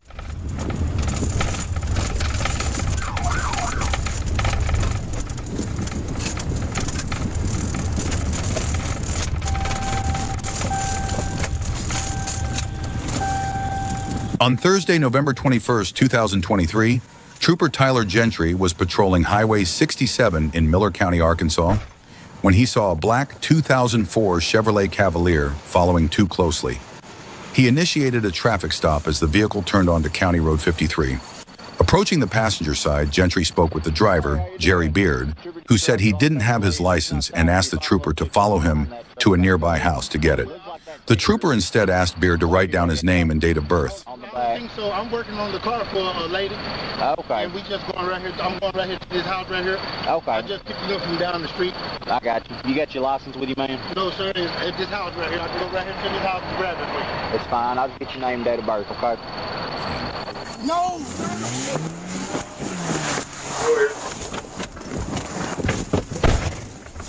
That's a folder. Oh, 1037, 1037.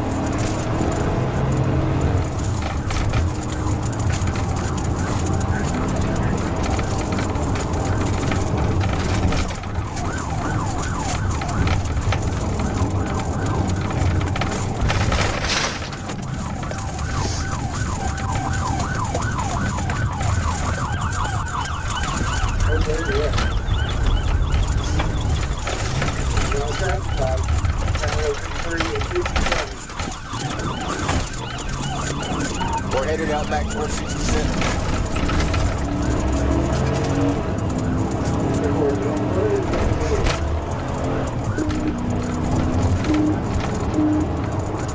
He's in the vehicle.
While Trooper Gentry continued to look for an opportunity to execute the pit maneuver, support units deployed spike strips to deflate the suspect's tires. However, the driver spotted the plan from a distance and successfully swerved to avoid the spike strips.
At approximately 5:55 p.m. on June 23, 2024, officers from the Southwest Division were responding to assist the Los Angeles Police Department Fire Department with a call involving a psychiatric patient reportedly armed with a knife.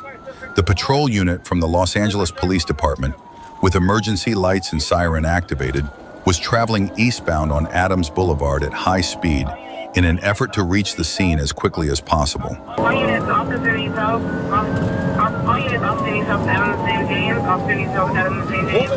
For 15 minutes.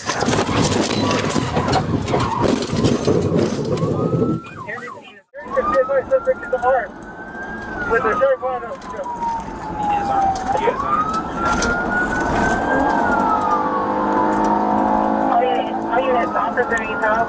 All units, Officer needs help. Adams St. James. Officer needs help. Adams St. James. For 15 minutes. St. James. Officer needs help. Adams St. James. For 15 minutes. Everything is over. As the Los Angeles Police Department officers approached Gramercy Place, they crossed into the westbound lanes in an attempt to pass a Toyota Corolla that was waiting in the left turn lane. At that moment, the Corolla began its turn and was struck by the oncoming police cruiser. The impact left the Corolla's driver, its sole occupant, trapped inside the vehicle and unconscious. Several bystanders quickly rushed to the scene to assist, while the officers worked to access the car and check on the driver's condition. You good, man? I'm seeing stars. Hold on. You're good. Fire department taking Adams into the street. Representing you need to over to block eastbound traffic. Running again. You're good. I got you. Adams and Gramercy. Okay? Yeah, we're good. Somebody okay? We're good. Stop.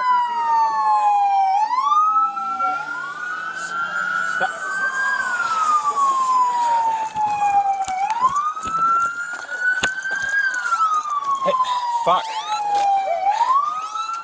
Partner, he needs help.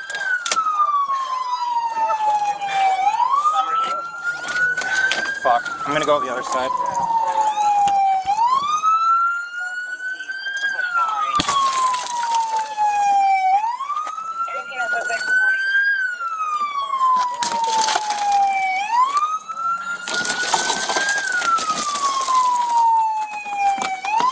I'm trying to unlock it.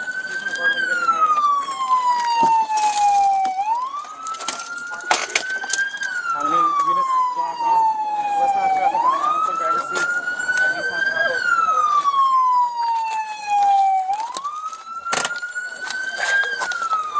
okay, man? Hey, you a good man?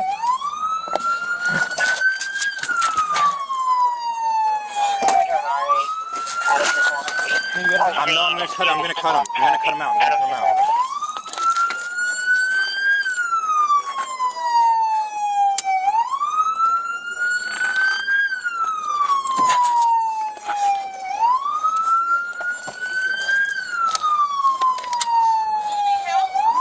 Not right now. We have an RA coming.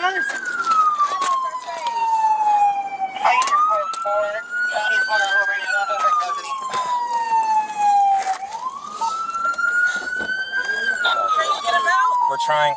That door's blocked. Is the seatbelt cut off? Yeah, it's cut off. Is there any way you can get the seat back?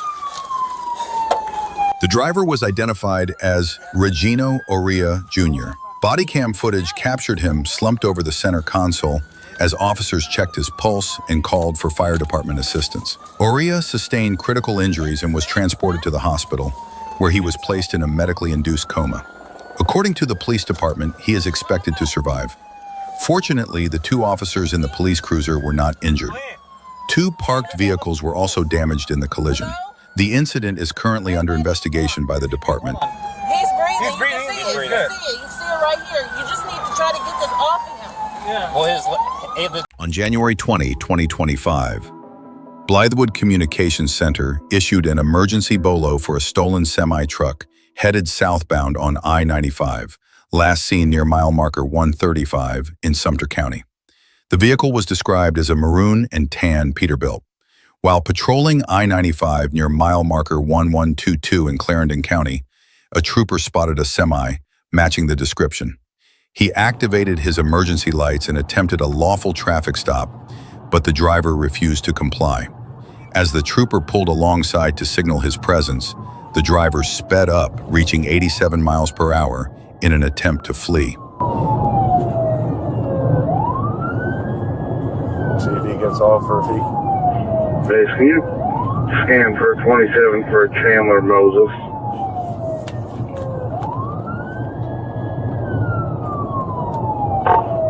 Sorry.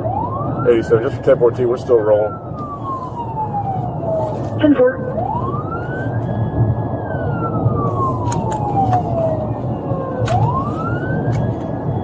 He's about 40 years old, white man.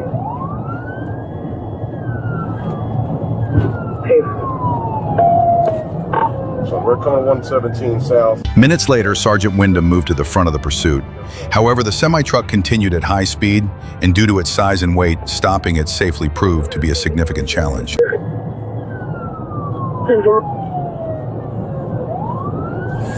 Hey, when you saw the 115?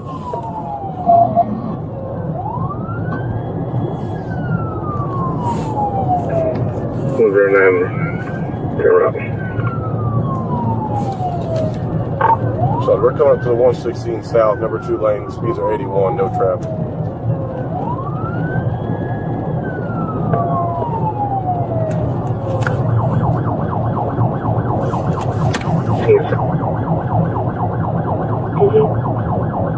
Yeah, that works for you. Base, we're stopped at the bypass. EMS is pulling up.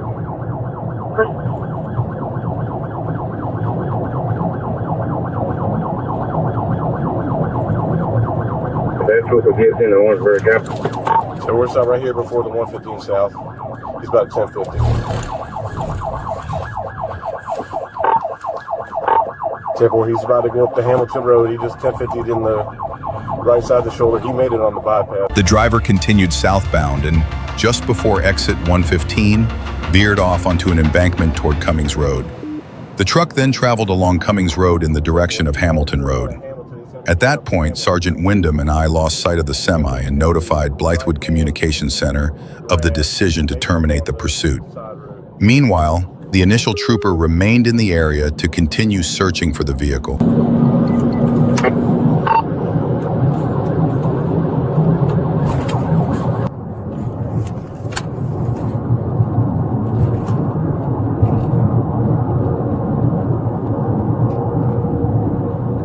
Cummins Road is a dead-end road, comes back out to Hamilton.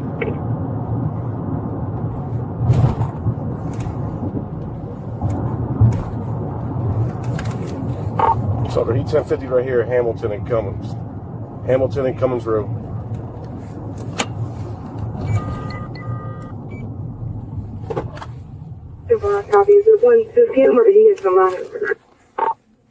The semi-truck was later found abandoned and damaged on Hamilton Road at the intersection with Cummings Road. Investigators believe the driver was going too fast after exiting the interstate and failed to stop, veering off the roadway, striking a stop sign, and continuing across Cummings Road before crashing into a ditch.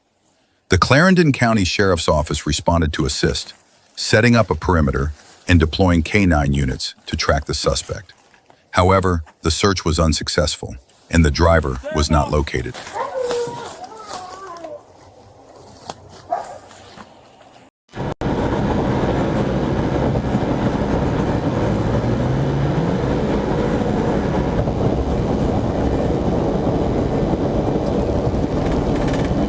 Early on the morning of December 26, 2024, a Florida Highway Patrol trooper observed a Dodge Ram pickup truck traveling on the road. Initially, the vehicle slowed down and signaled to turn right, as if complying, but then suddenly accelerated and fled. The trooper quickly pursued and notified the coordination center about the chase.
Initially, the chase proceeded at speeds of 60 to 80 miles per hour in moderate traffic.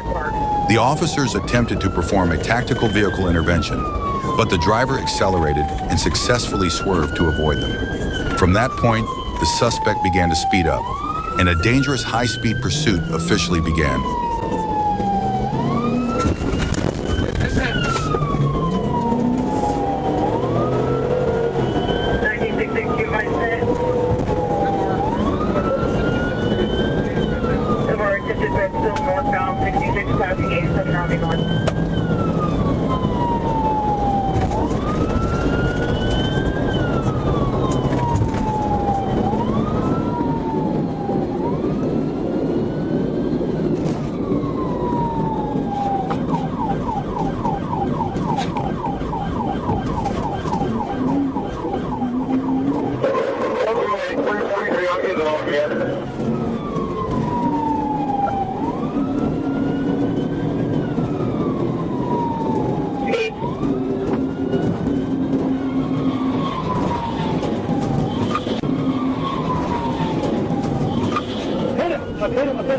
Right at 85, I'm going down. Hit him! I hit him! Right at 85, I'm going down too. City and us. No return. No return.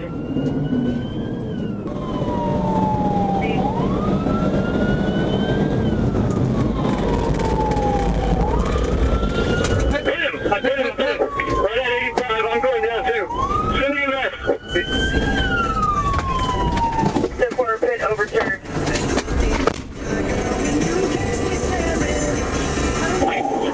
I'm 76, right at Camper, I'm going to try to turn around. On the morning of July 12, 2025, around 9:47 a.m., Arkansas State Police Trooper Ty Lynch was alerted to an active pursuit unfolding just across county lines.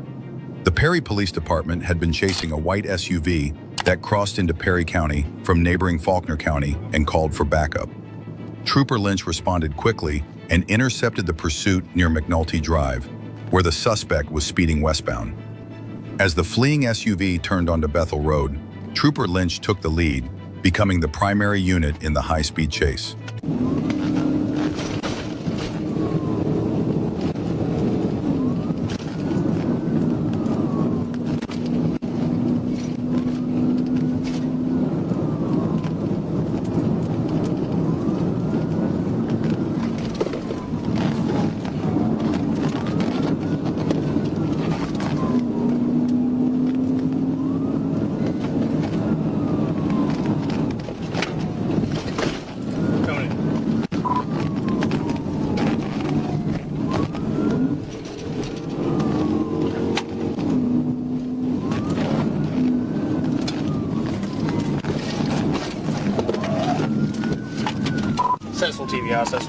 As the SUV neared the town of Houston, the driver abruptly braked and swerved across the road. Trooper Lynch moved into position on the passenger side and executed a precise pit maneuver, bringing the vehicle to a stop. Deputies from Faulkner County quickly took the suspect into custody for the Perry Police Department. EMS cleared him at the scene. The suspect, identified as 34-year-old Stephen Isborn, was transported to the Perry County Detention Center for booking.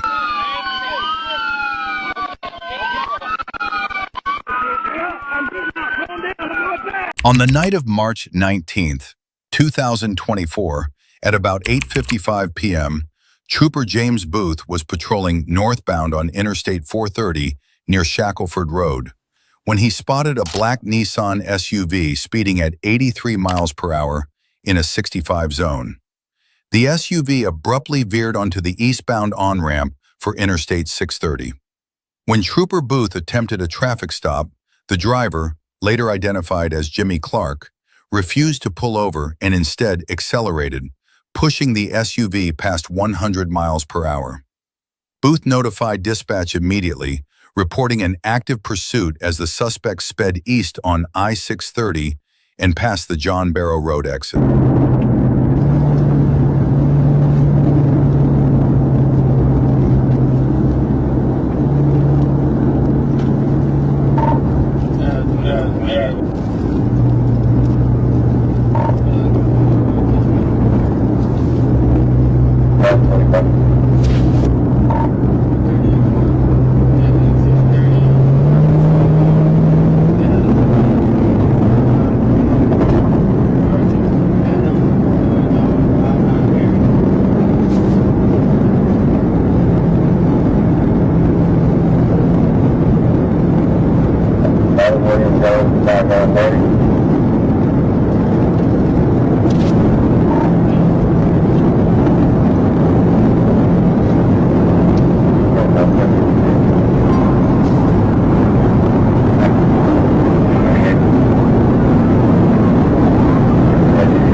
During the pursuit, Jimmy Clark weaved through traffic at more than 100 miles per hour, illegally passing on the right and nearly colliding with two vehicles. He abruptly exited onto Woodrow Street and continued south, reaching roughly 80 miles per hour as he sped past 12th Street. While fleeing, Clark tossed a black bag out of the driver's side window, a bag that was later recovered by authorities.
Near West 16th Street and South Woodrow Street, Trooper Booth executed a tactical vehicle intervention, forcing the SUV into a barrier and then a power pole. Troopers Booth and Killian located Jimmy Clark in the back seat and ordered him to show his hands, but he refused. With low-hanging power lines blocking the doors, the troopers broke the rear window and pulled him out. Clark was taken into custody and transported to UAMS for medical clearance.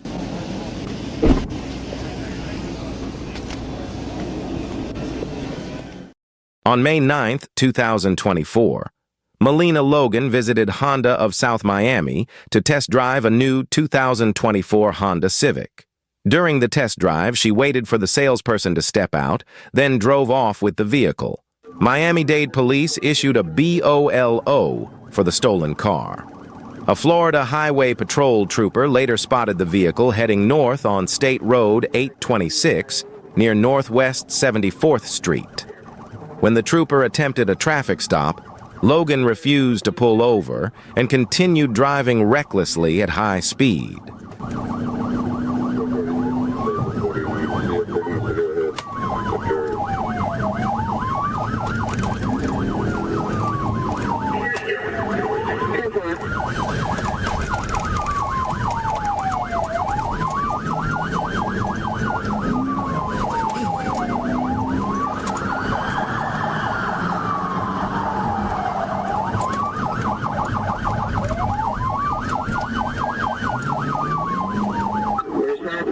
Approaching 74th Street, still number 34. Here are the apex.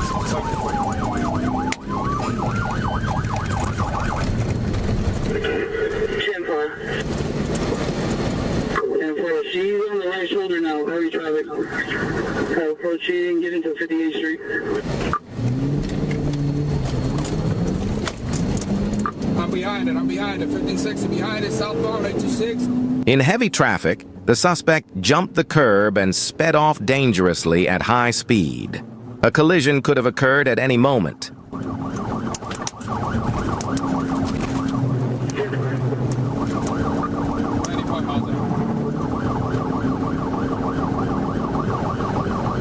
Hey, I'll take the radio.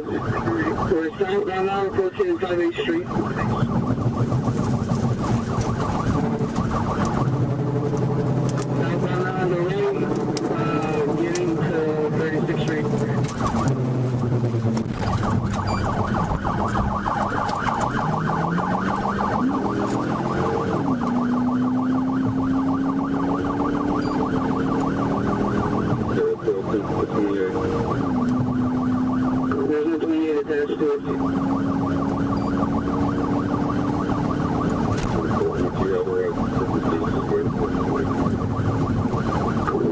Trying to catch up to him. I'm trying to get to him, but what's that to me? Southbound approaching 36, southbound approaching 36.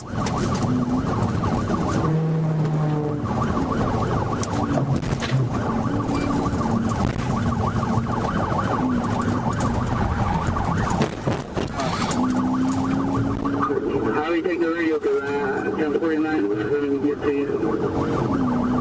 74, that's 74.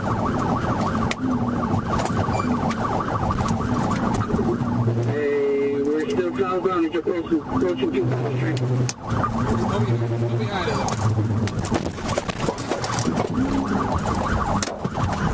She's signal for the vehicle? She's still going southbound. 1048, advise she's signal for the vehicle? Multiple signal 4, she's trapped inside the car.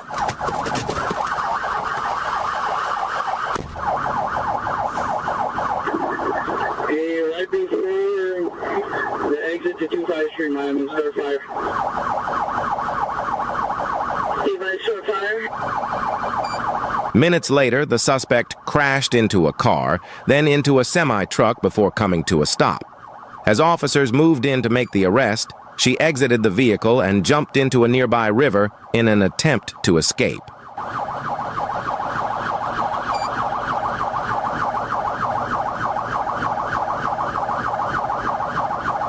Around 1:40 p.m. on September 27, 2025, Sergeant T. Williams was stopped on U.S. Highway 167 North near Hurricane Creek Bottoms, preparing to conduct a traffic stop.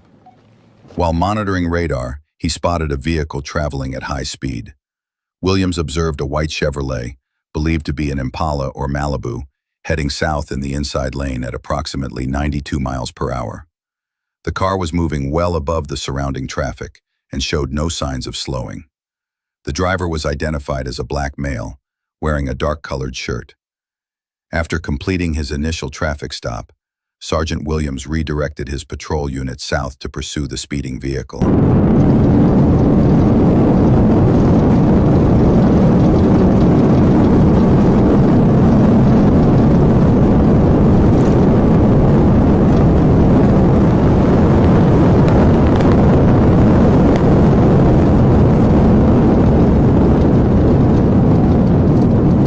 Sergeant Williams caught up to the vehicle just south of Tomahawk Trailers, where it continued traveling around 83 miles per hour in a 60 mile per hour zone, changing lanes without signaling.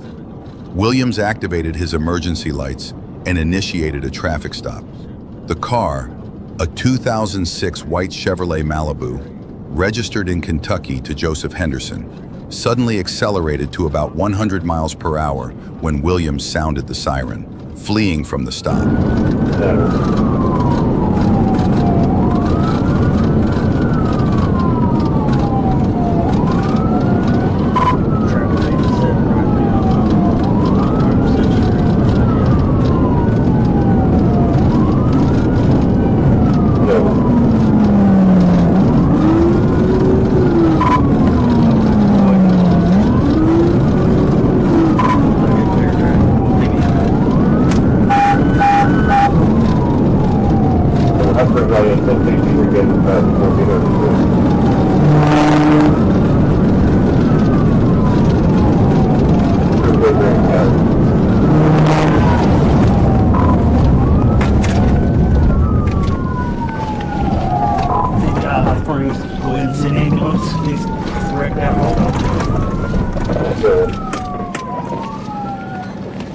At around 107 miles per hour, Sergeant Williams executed a pit maneuver, striking the rear driver's side of the vehicle.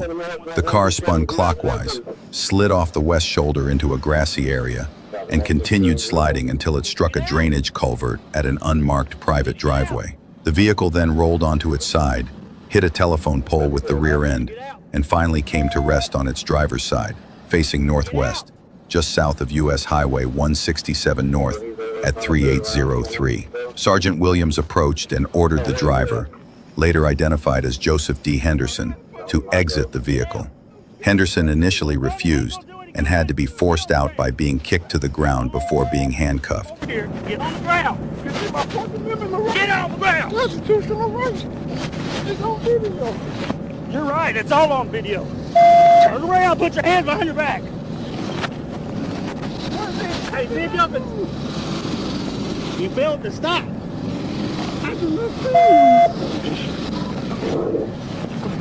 Give me your other hand. Give me your other hand. Hey, see if y'all can stop. Turn that car off. Constitutional right. See if you can turn the car off, but then burn up. On May 11, 2024, Trooper Williams was stationed at the westbound scales on Interstate 40 near the 284-mile marker when he noticed a blue Nissan Maxima, Tennessee license plate 413 BJHQ, heading west with blue flashing lights activated. He initiated a traffic stop on the vehicle near the 283-mile marker of Interstate 40 westbound.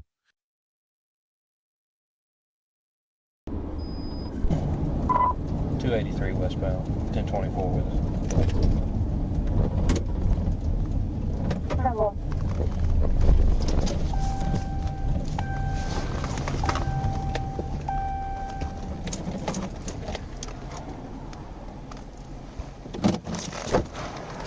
When the vehicle stopped, the driver, later identified as Richard E. Blaine, immediately exited the car. Trooper Williams ordered Blaine to stay in the vehicle, But as he returned to his patrol car, Blaine began fleeing westbound on Interstate 40. Trooper Williams pursued the suspect vehicle, which reached speeds exceeding 100 miles per hour while weaving through lanes and narrowly avoiding collisions with other drivers.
What's that call? He's got me on.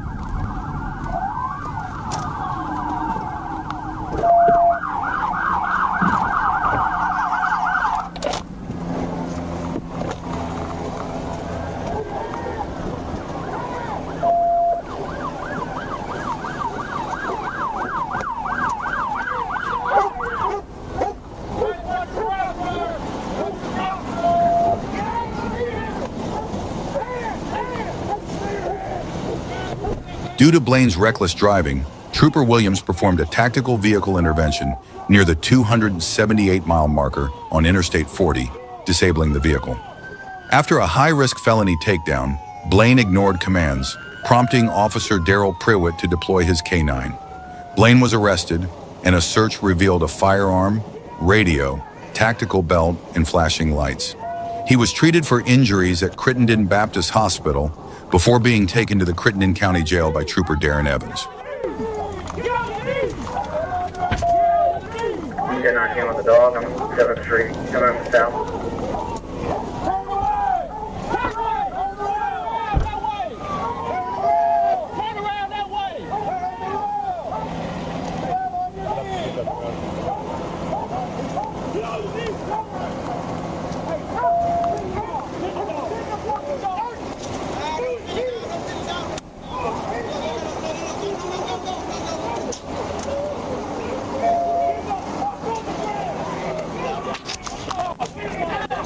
At approximately 10:13 p.m.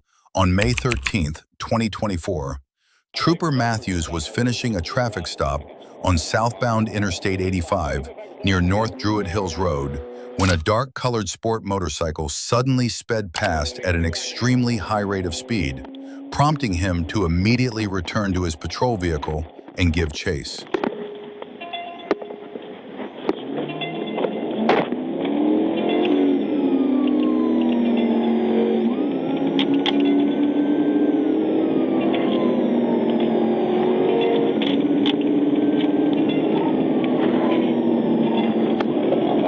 Show me no action on that one. Anybody's 85 southbound on the road, you got a motorcycle coming to you pretty hot.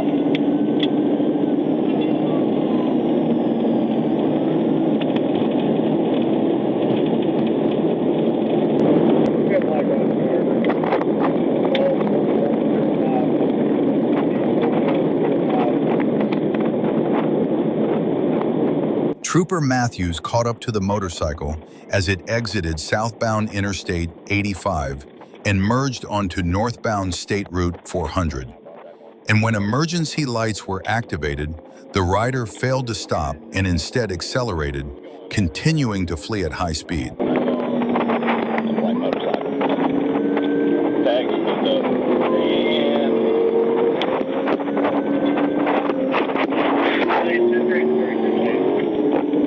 Check aviation for me on trip 6. If anybody's northbound Atlantic, we're coming to you. Aviation down. Alright, coming up on Atlantic. Left lane, left lane.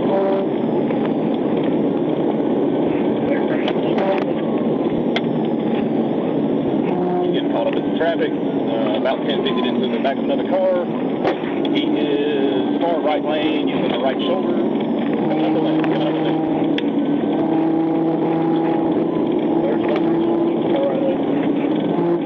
Stay where you're at, stay where you're at. Moving all the way over to the right, and taking the exit ramp. Taking Lennox, taking Lennox. They're taking the truck.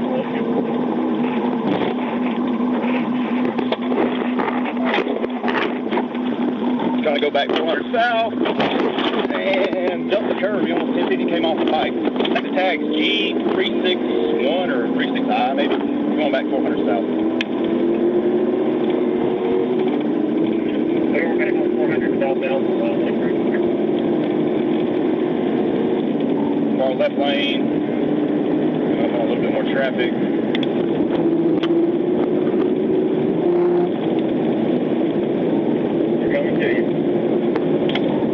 Better get on it. Far left lane, coming up the city market. He's making his way all the way over. I might be trying to take the exit again. All right, back left, back left.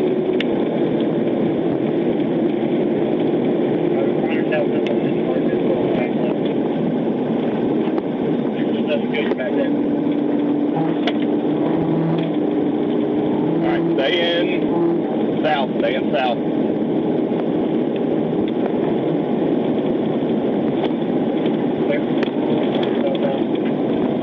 Connector south, connector south. They're on 85 south. In the minutes that followed, the pursuit continued at extremely high speeds. And despite Trooper Matthews pushing his patrol vehicle to its limits in traffic, he was unable to keep pace with the motorcycle. Its agility made it increasingly difficult to contain. And if those conditions had continued, officers would have been forced to terminate the pursuit in the interest of public safety.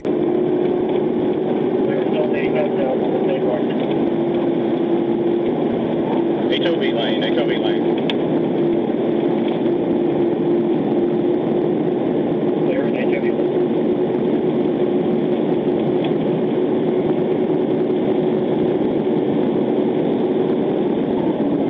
Pass Buford Highway. Be around in the curve, coming up to 75, still HOV lane.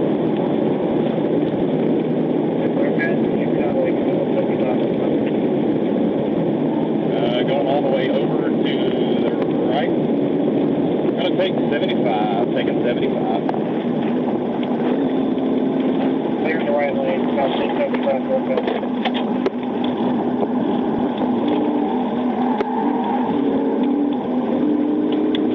Going 75 north, 75 north. Clear on 65 north, 85 south.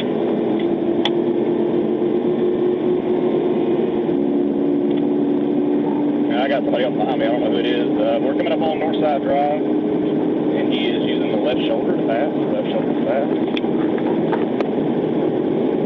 Clear northbound, Northside Drive, left shoulder to pass.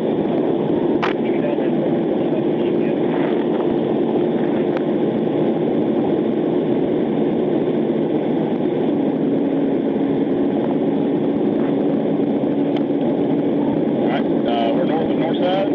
Number 3 lane, going back over to HOV lane. There, north side, 3rd lane, going back to HOV.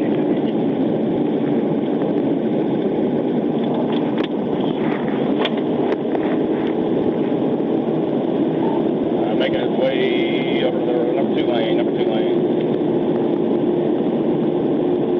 Here, get this number 2 lane.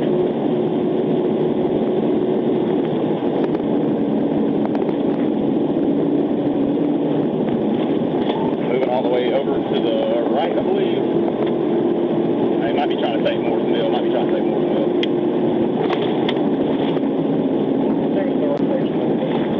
Yep, taking Moore's Mill.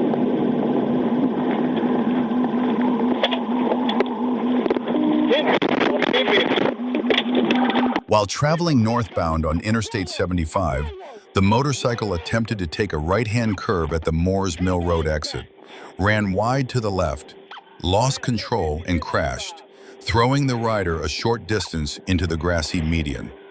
The rider immediately sat up and raised his hands and was identified as 26-year-old Taylor Avery Key. And after removing Key's helmet, Sergeant Matthews detected a strong odor of alcohol on his breath while speaking with him, noting bloodshot, watery eyes and dilated pupils, after which Key admitted he had consumed 2 beers earlier while attending a motorsports event known as Formula Drift. At approximately 4:56 p.m. on March 29, 2026, Trooper Fales was on patrol when he observed a motorcycle traveling at a high rate of speed ahead. Fales immediately activated his emergency lights to initiate a stop. The motorcycle briefly slowed but then accelerated, fleeing at speeds reaching up to 140 miles per hour.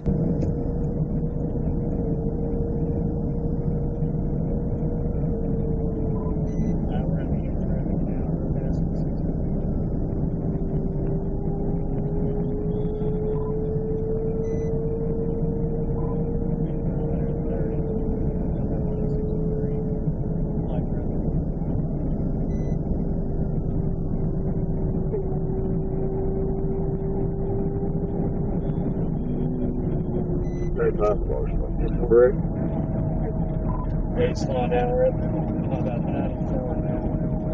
Coming up on 60.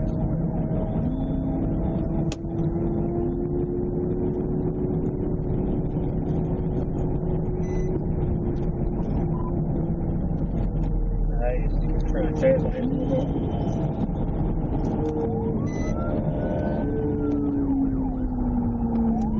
Looks like it's fine.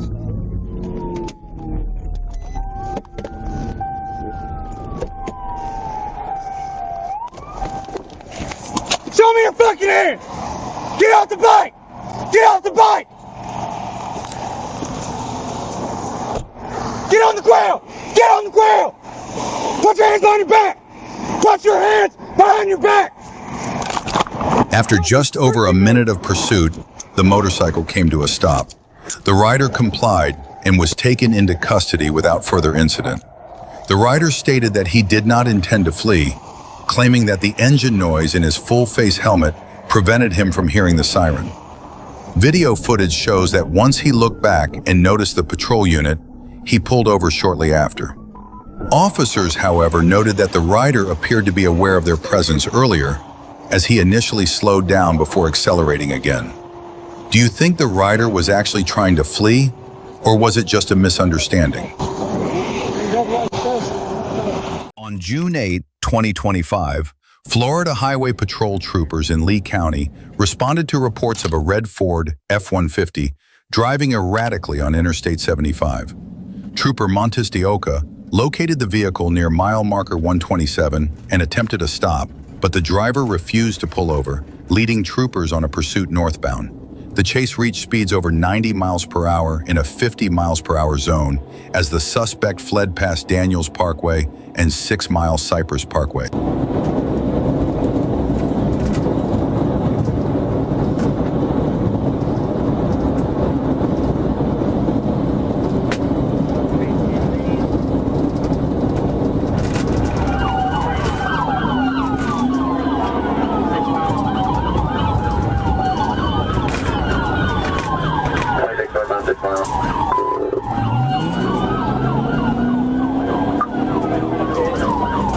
During the pursuit, the driver extended her hand out the window, making provocative gestures toward troopers.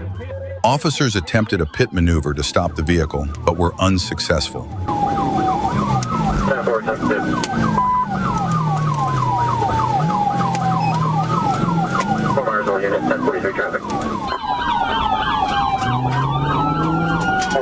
1043 traffic.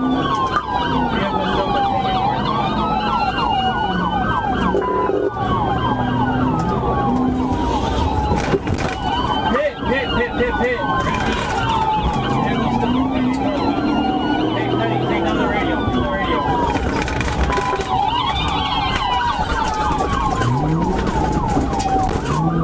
Beachford signal, I'm still catching up. Westbound on Bright Fire Lane. Westbound into the neighborhood. 10-4 westbound on Bright Fire.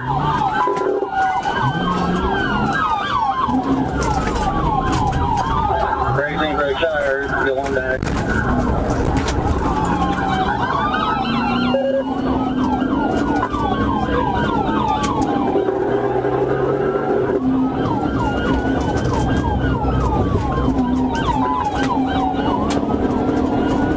Northbound speed to 60. 10-4 northbound speed 6.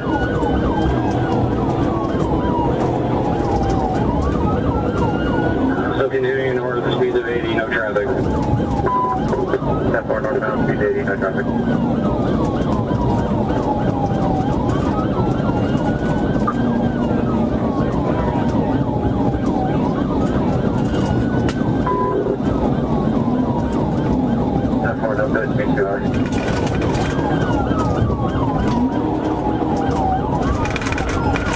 She stopped on the boxer. Although the suspect was no longer driving at high speed, the pit attempts by troopers appeared to lack precision. The impacts only caused the suspect's vehicle to swerve slightly, allowing the driver to quickly regain control and continue fleeing.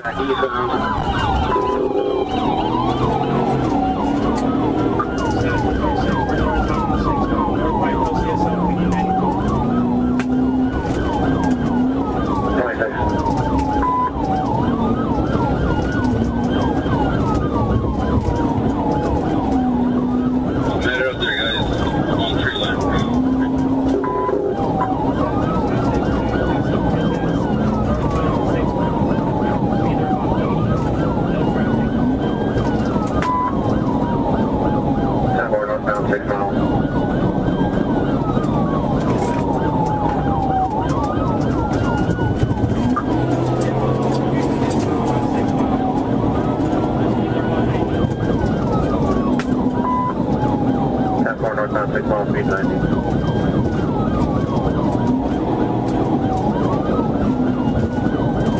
Corner LTSO says 54 in response.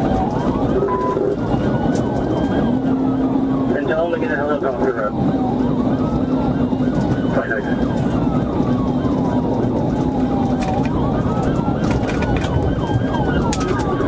Good to know they have our back.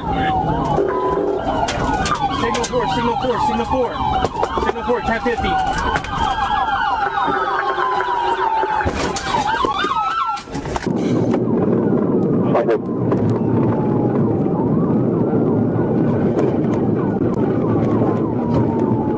Good to know they have our back. Signal 4, signal 4, signal 4. Signal 4, 1050.